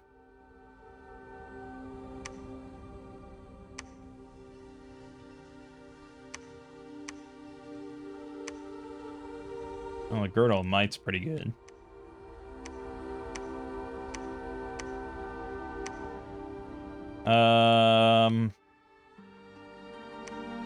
Yeah, make a Girdle of Might. Okay, he took that spot that I was thinking about taking. Thing is, he's apprehensive, but he's not at war yet. And I don't want to kick off a war if I don't have to. I feel like he's probably interested in Felicia. He can probably have it. There is some risk then of him popping out of the Sleepy Mountains. I don't know exactly where he is, but yeah, there's some risk of him popping out of here. And then sniping, and then it wouldn't really even be much of a snipe, would it? It's hard to say. No Dominion anywhere, but there is plenty of bad Dominion there. And you can wait where you are. Summon some more ogres here. Okay. I think that's mostly everything.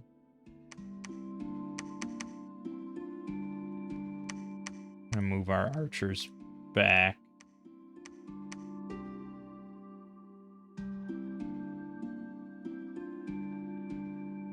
Oh, I didn't set your shit.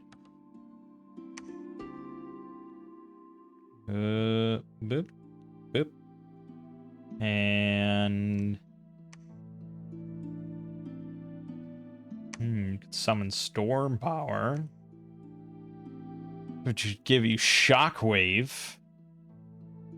This is a very dangerous spell to cast, as an unlucky caster might also be killed by the electric shock. Great. But there's Lightning Bolt.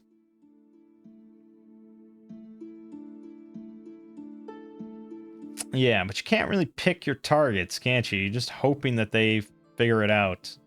Web's not bad, but True Shot is good. And we could get Far Flight. Wish I could get just a little bit more.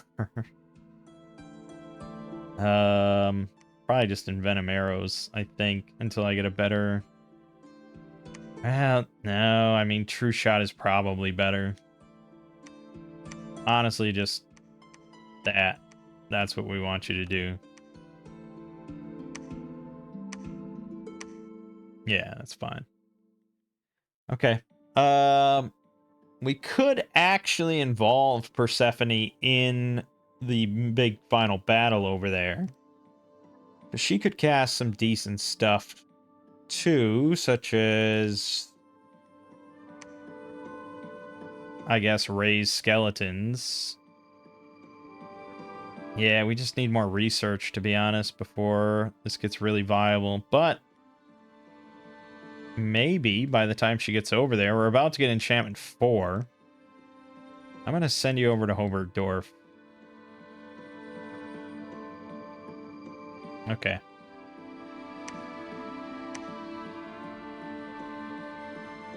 No battles. No battle, no battle, no battle.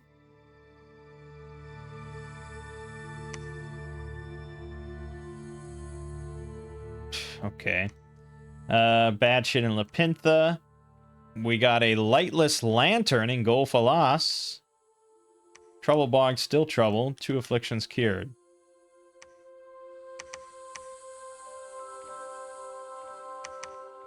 Alright, I'm gonna bring you with...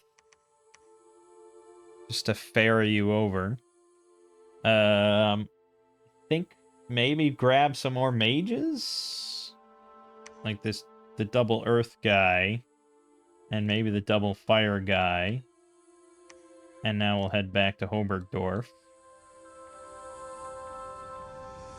Still sitting at 290.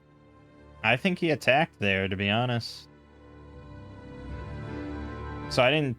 If I had my scout there, I think I would have witnessed it. I don't know why I didn't have it there.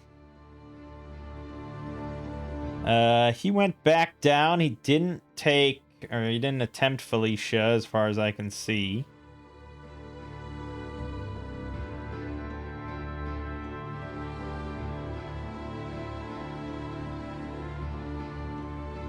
Alright.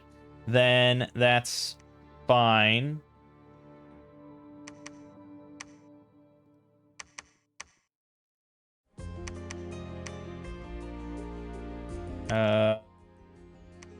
Yeah, this they have to be magic, so sure. Their protection 7, attack 9, defense 6, low combat speed, mindless units. They are resistant to blunt and pierce and poison, but they only attack with their fists for 9 damage. They're not super spectacular.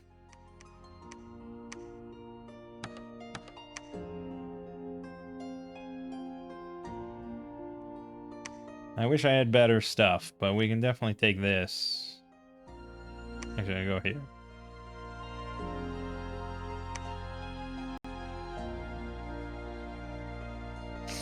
Yeah,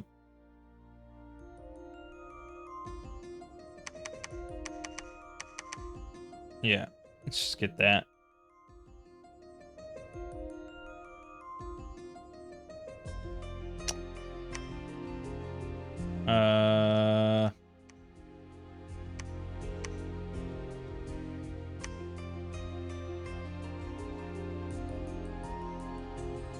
Okay.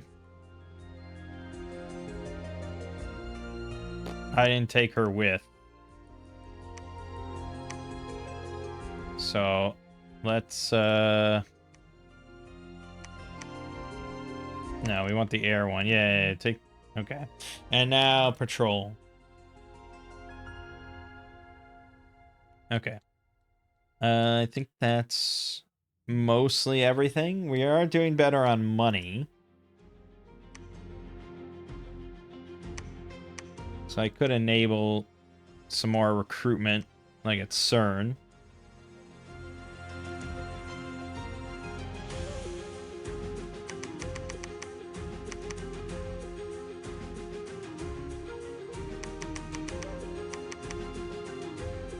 Okay. Yeah, alright.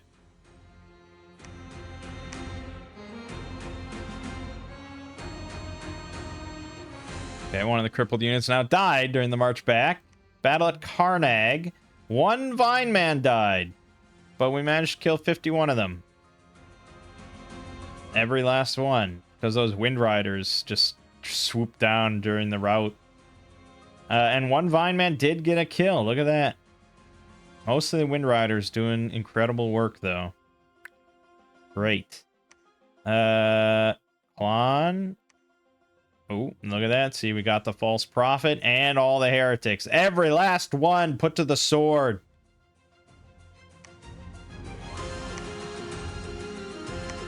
Excellent. Excellent, excellent stuff.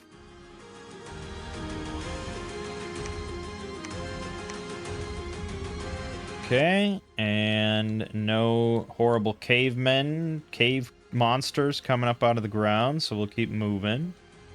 No Dominion there. Dominion there. Shit ton of Dominion in the water. But there's not much I can do about that. Why don't you try going to Hergendorf? I can't imagine he hasn't taken this. Probably has. You're just going to wait there. It's now back to 349, so the number does fluctuate. Fuck. Can I take on 349 with this whole crew?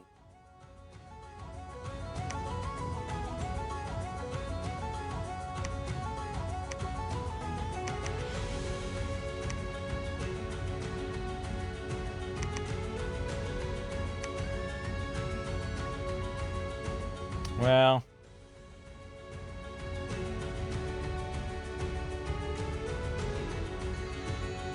I'm not gonna say it's impossible, because nothing's impossible. You have the fire. Did you get a fire in a jar? I don't think you did. No. Do you have earth boots? Research plus 12, dark vision, but it's tainted. Which means that you attract, like, these... You can get ambushed by these horrors on occasion. And it's bad. It's pretty bad. I don't know if you benefit from fucking earth boots, though. What is that going to enable you to do? Nothing? Well, not nothing. It's just not showing the earth spells.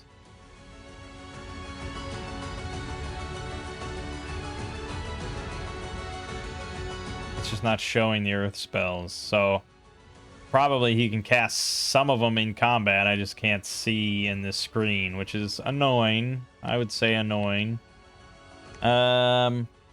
Otherwise, give it to this guy to get him that +3 Earth, which is probably better. We were going to put on Polites this, which now he can't remove. But he's invulnerable, so that's good. He also has that fear aura, so he's pretty valuable to us. And we have him pretty much front and center.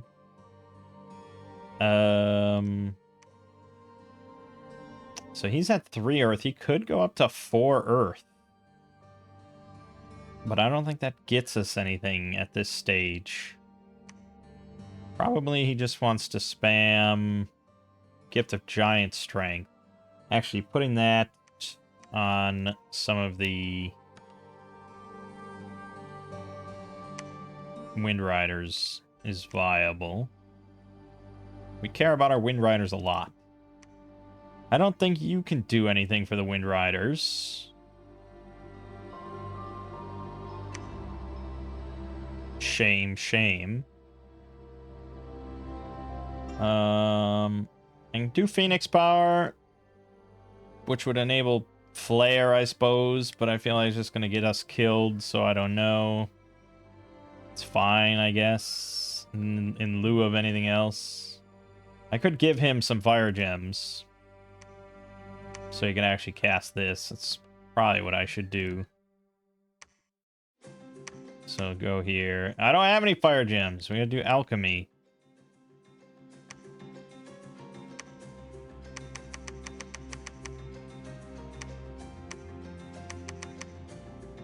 Really only needs like one if this is the battle we're doing. It's real iffy. You I still don't have a helmet for, but I do now have this badass weapon. It is a two-handed weapon though, but he's invulnerable, so he just wants to kill. And then Bracers of Protection, Girdle of Might, 43 magic, piercing, slashing damage on this halberd. 16 attack, though, not ideal. Should have made that other thing. Gives you, like, +4 attack. Oh, well. And then Polites can have this stuff. Yeah, you can't have the armor, blah, blah, blah.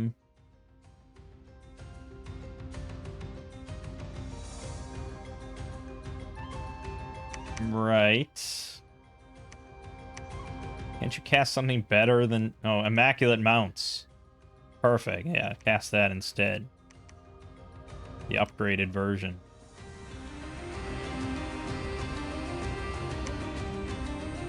Yeah, I mean, there's regeneration, but we're mostly banking on just not getting hit. So, Immaculate Mounts. And then that's fine.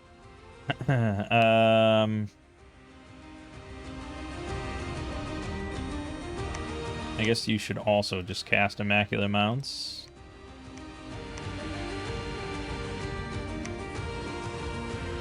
And Persephone. Well, there's regeneration, but it's a very small effect. There's raised skeleton, but it's only a few skeletons. There's raised dead, which is a lot more. It's 10 plus, and thankfully she does have the plus. It's just soulless, but it's fodder, you know? And she could crank these out, so I think that's what we're going to go with rather than more buffs. Raise dead, cast spells. And I think I am going to give her... I don't know if she benefits at all. These are all just... No, she doesn't really benefit from any gems, I don't think.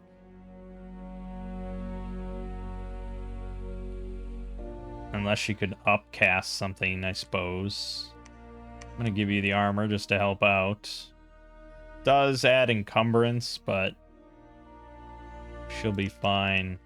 Here, just take a few of those. Just in case. Okay, we're still not done. We just got the claimant, so we want them... they're kind of frontliners, though, so I think we want them out in front. Just box formation.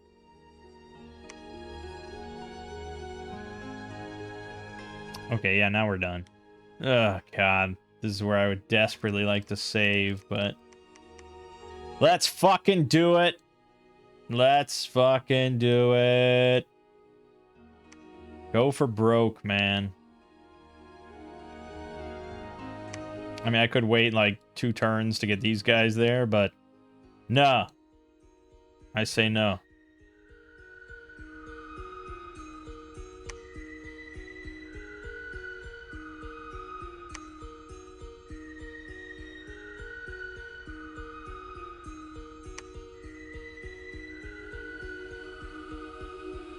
Okay, this is it. Do it. Do it. Okay. I don't like the some of the words I'm seeing, but yep. Okay, so this was the easy one that we did. That was no problem. We killed a priest and 1 heavy infantry. We won. We fucking won, but we lost Ekalos. God damn it. That's pretty bad, because now we can't claim the throne for 6 turns that I have to hold this. We lost all 30 claimmen. No problem there. We lost all of our Icarids. Okay. 3 Myrmidons. Only 2 Ogres. 16 Peltas. 11 Windriders plus 5 Pegasus along with them. So really we lost 16 out of our 67. But they killed 182! Good God. And look at this. I killed 346 of 349. Does that even add up? Yeah, I think that does add up. Okay. My Mystics got 42 kills. All right, obviously we have to watch this. This is the biggest battle of the whole thing. Oh, yeah, I forgot the Claymen were just going to rush immediately. That was the contributing factor. But hey, maybe they saved some of my real men lives. Oh my God.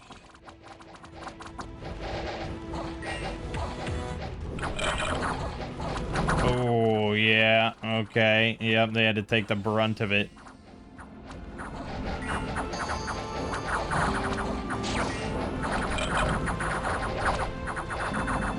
Okay. So, Ekalos. This is the real problem that occurred. I shouldn't have had him on solo. I was so overconfident in him. But these guys are cutting through. 16 damage.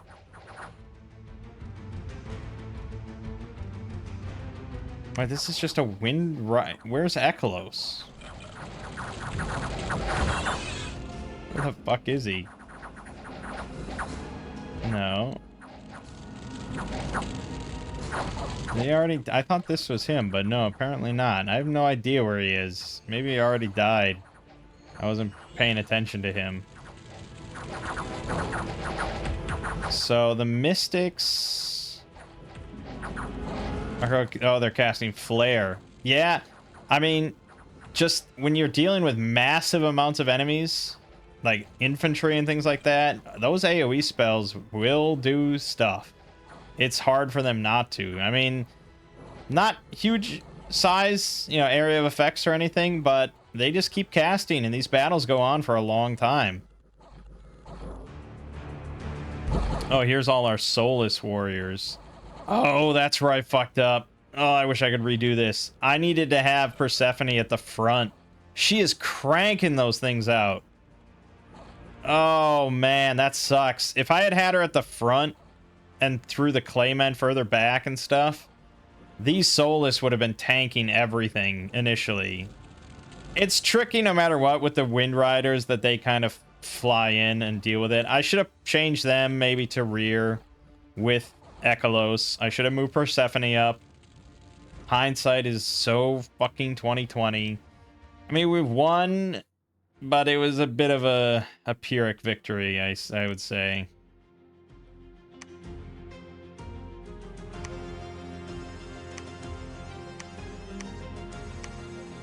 Okay, so we have it. We just can't claim it. Or can she claim it? Oh, your pretender can claim it. That's... I didn't know that. Is that... Well, it must be true.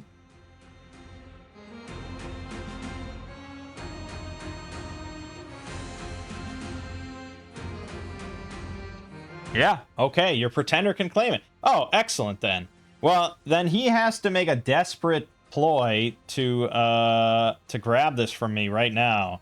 And to be fair, it's never been a better time to take it, because I am not in fighting shape. Especially because all those Windride... Oh, no, they're all in the garrison, so they're all still here. So I guess for now I have Polites, but... They're not invulnerable, are they? No. That was the big thing with the Prophet, is he can bless the whole field. So they're not nearly as good.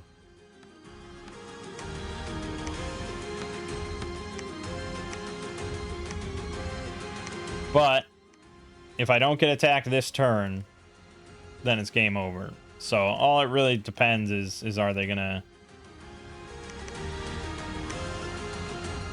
fuck with me?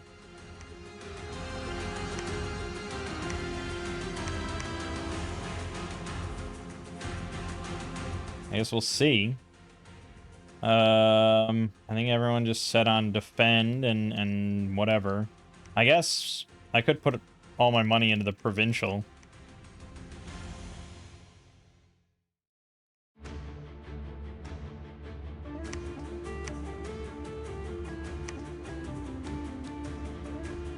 Yeah, I mean, I don't really care about anything. I mean, this is the game, really. I guess I probably should think that I'm gonna lose, and this is... But if someone takes it, it's game over. I can't come back from that at this moment. If they beat me right now and I lose, it's over. So...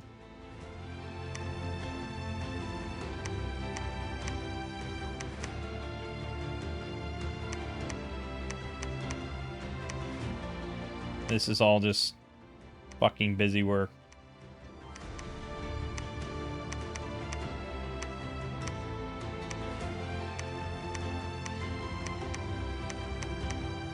Yeah, it's all just busy work. I mean, I can go attack something, I guess, just for the fun of it, but... Alright. Yeah, fuck it. Let's find out if we win or not.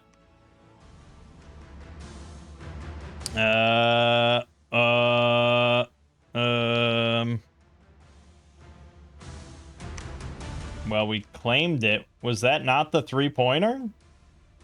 Well, that would be curious. Oh my god. He actually lost his Pegasus. Okay. Well, we won. That was the Ghana and the Pasachas.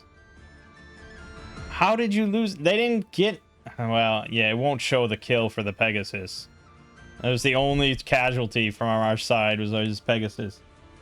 The battle in Snowford, we lost almost half the wolves, 6 card asses. But otherwise, we killed 58 of 58.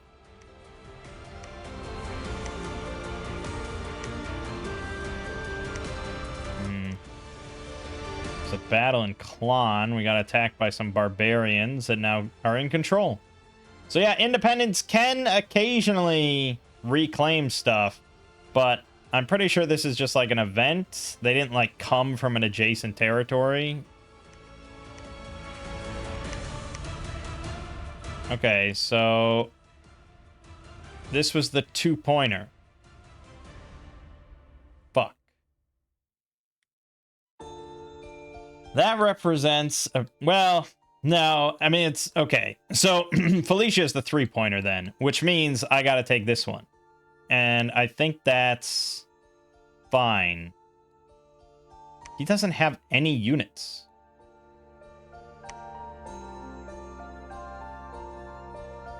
He just has provincial. So, fuck it.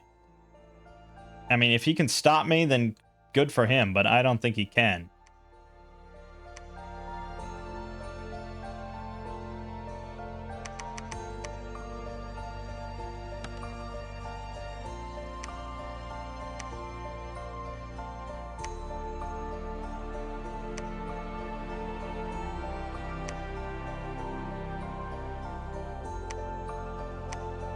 I don't think he can.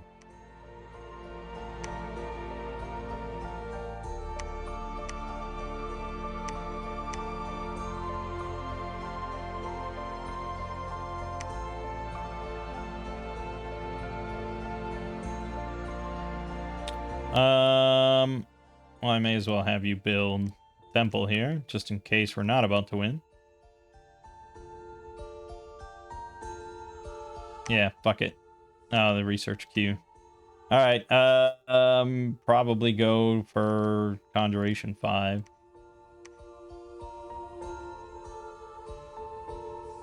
Battle, we lost 1 Wind Rider, and we killed 42 Provincial Defense.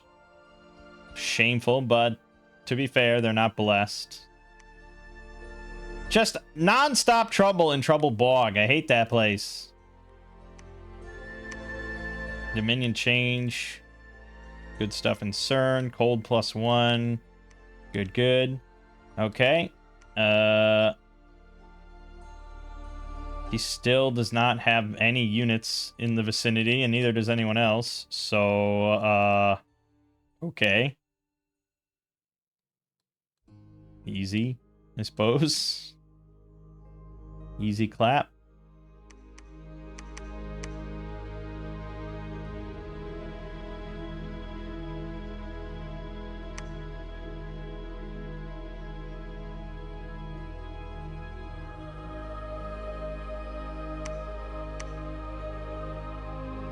Where did barbarians retake?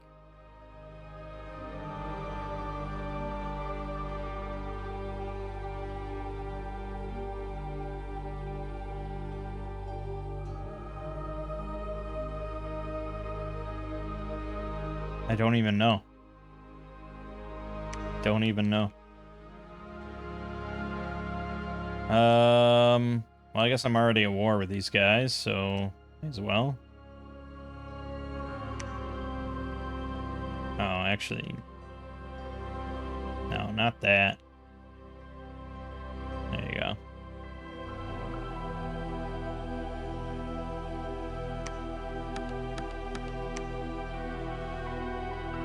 Okay. All right. Keep going. Battle in World's Teeth Mountains. That was the wolves. Yeah, okay. We lost 9 wolves. They had a 1-to-1 kill death ratio. Against only 21 enemies. It's kind of pitiful. They attacked me in Hobergdorf. He attacked me with 9 units. I didn't have any provincial defense, really, because I didn't set that. So he did take it, but there is the fort, and he'll never get through there. They cannot harm our walls. He also attacked me simultaneously in all the gold. And he did take that one over because I didn't have a fort. Annoying, but doesn't stop anything. And then my attack in Akrajab, I lost 1 Peltas, killed 94 of his. Works for me. Those Wind Riders are damn good. Snowford, blah, blah, blah, blah. Ahmed is now a famous hero. Good. He literally can't stop me, as far as I can tell. Claim Throne of Ascension.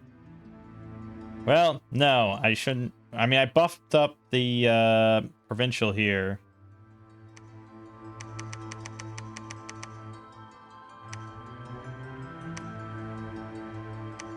Oh, I am here. Okay. Yeah, I can just break the siege. I mean, he might move out to go attack the throne. But he has to claim it, right? Even I can lose the province and still have the throne. So I don't think he can win. Pretty sure I got this. I'm pretty sure I got this.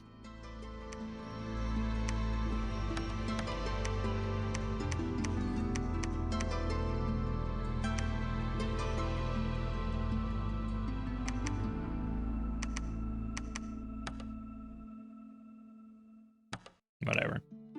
Whatever, it's fine. So you're gonna be on Breaking Siege.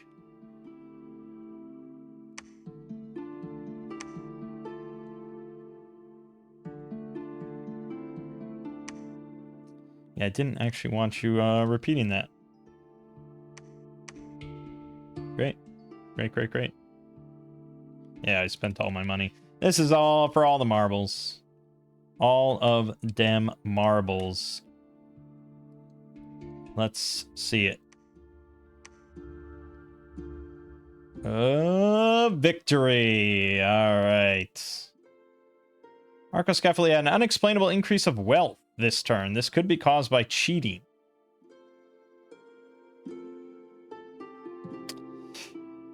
Thanks for letting me know.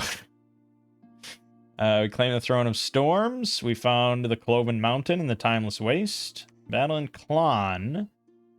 That was easy. The elephants still doing some work there. Nice. Battle in Hobigdorf, breaking the siege. We lost 1 heavy cavalry and 3 of the horses died, but otherwise fine. They attacked me in Laria. Took it over because, again, I neglected provincial defense completely. They attacked in Wick as well, where I had 6 Melissas built up, and they killed all 6. Let that be a lesson to you. That is the danger of having your researchers out in a lab in the middle of nowhere. Pretty vulnerable. Shame, but doesn't matter. And then the battle in Voken with the wolves. All but 1 wolf is dead. Okay. They didn't even attack the throne. They didn't go for it. Various events that we don't care about. Worldwide event. Battle in Trouble Bog. Of course there was. Independent Huskarls just wiping us out. Killing another Melissa. There was a battle in Snowford. These barbarians are just running amok. Suddenly, Asterios, the monster in the maze, appeared at the gates of your castle and wanted to fight for your cause. I got a cool hero right at the end. I got the Minotaur. Damn. But we did win. There you go. Like Asterios. Fear 5, slash resistant, blunt resistant, invulnerable 20, trample, and berserker +6. Holy shit. He's almost invulnerable and has said only his own horns can wound him. Well, he's got crush, 23 blunt damage, 11 attack, and a gore, 23 magic slashing damage. This is without any gear or anything. Man, if you give him the Sacred Shroud, invulnerable 30, I don't know if it stacks, I have no idea.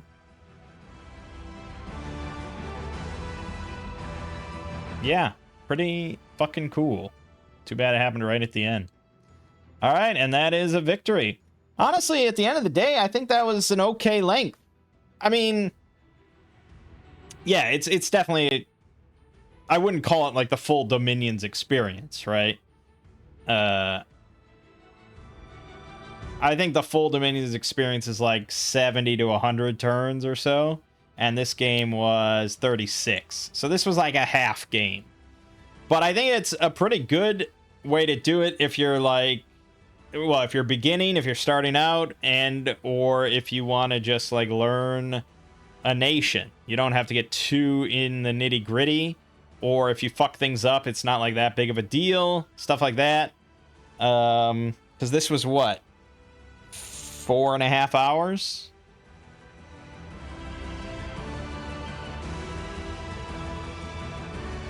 Yeah, it's not bad.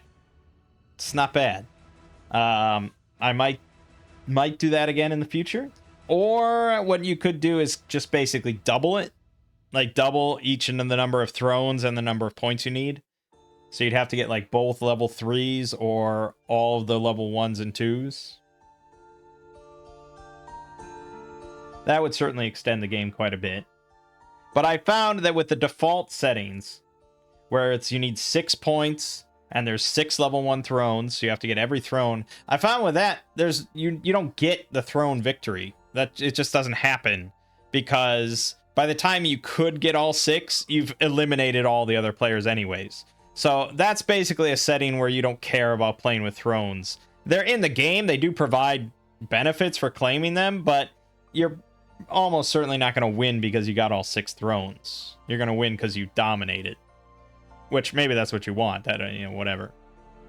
But I think it's kind of interesting to not, because to be fair, the game does get a little, with single player, at least. I haven't played multiplayer, but with single player, it does kind of get long in the tooth around like turn 80 or so, turn 90, where you have unlimited money and you're basically just constantly pumping out troops and sending them to all 4 corners of the world, and claiming stuff, and you're losing stuff and reclaim, you know, and it's like, okay, I get it, you know.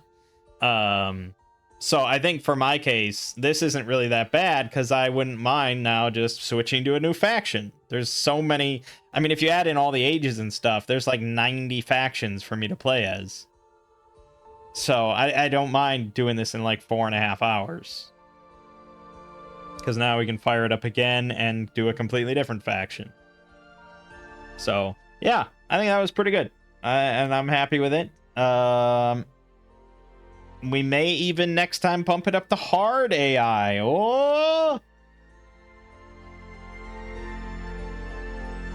But that's what people say. It's like once you understand Dominions and you've played it a bit, the AI will just never really be a challenge, because they just don't utilize most of the mechanics of the game.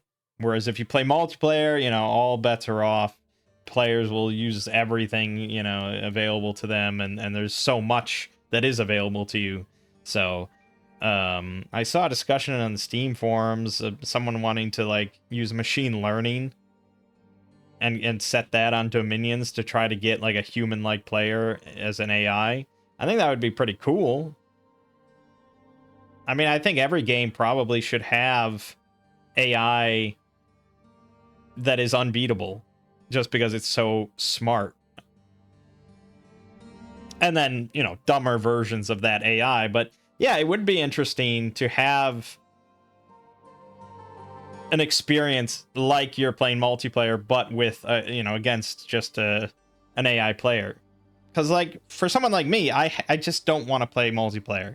I don't like socially interacting with other humans and all that jazz. I just I just like being able to sit here, commentate, and just play against a computer, you know, an unfeeling player till the end of time. But yeah, playing against an AI that actually utilized all these different mechanics and forced me to utilize all the different mechanics would be more interesting. So we'll see.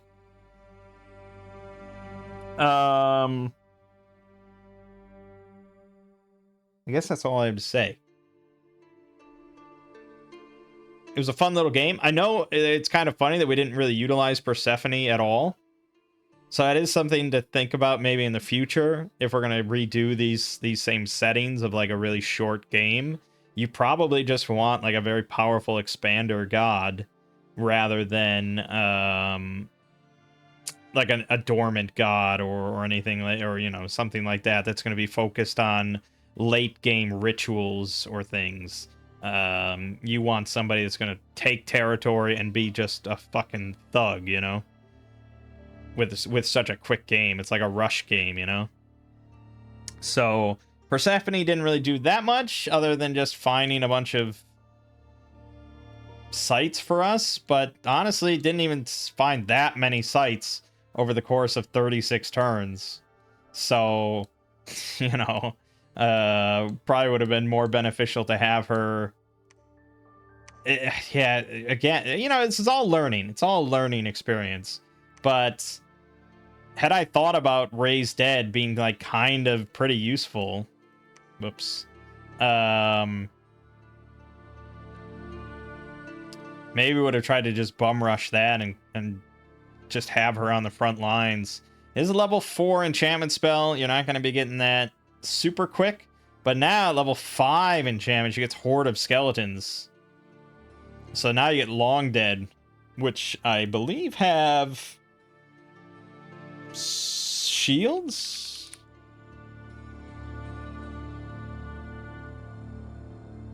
Let's see. Horde of Skeletons. It just says Long Dead War. Yeah, it doesn't tell me what it is. I have no idea.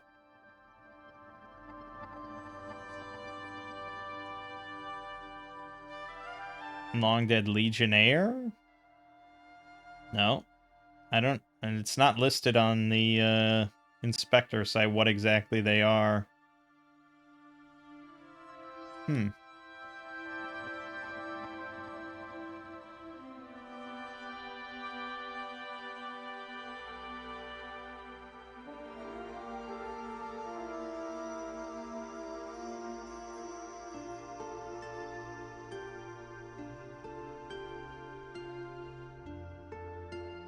Why would you not... Why would... Oh, I must be just missing something. I could have sworn that they're just like standard infantry with shields, but... I guess there's just a lot of variants of them. And I think it depends on... Oh, okay, it depends on the faction. So it depends on your age and it depends on the faction what exact Long Dead you summon. So there's no specific Long Dead unit. So for MA... No, we are EA Arcoscephale. So we get... It's not even listed.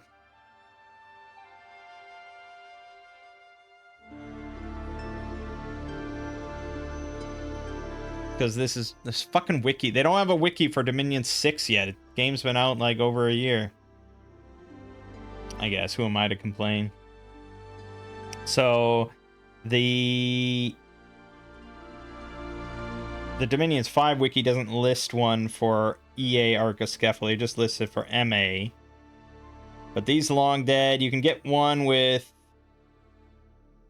full armor and a spear. Or spear and a shield. Or longer spear and heavy armor. So I guess, yeah, so you get a jumble. You don't know what you're going to get. But, like, the ones with the shield, 5 hit points, 0 protection, 12 defense with a rotten shield. The heavier ones, the hoplites, 17 protection, though. 8 defense.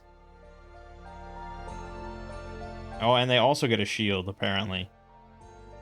Okay. So not amazing, but, you know, she could just crank those out. So, had I thought about that as just like, hey, here's a god of death. We want summons.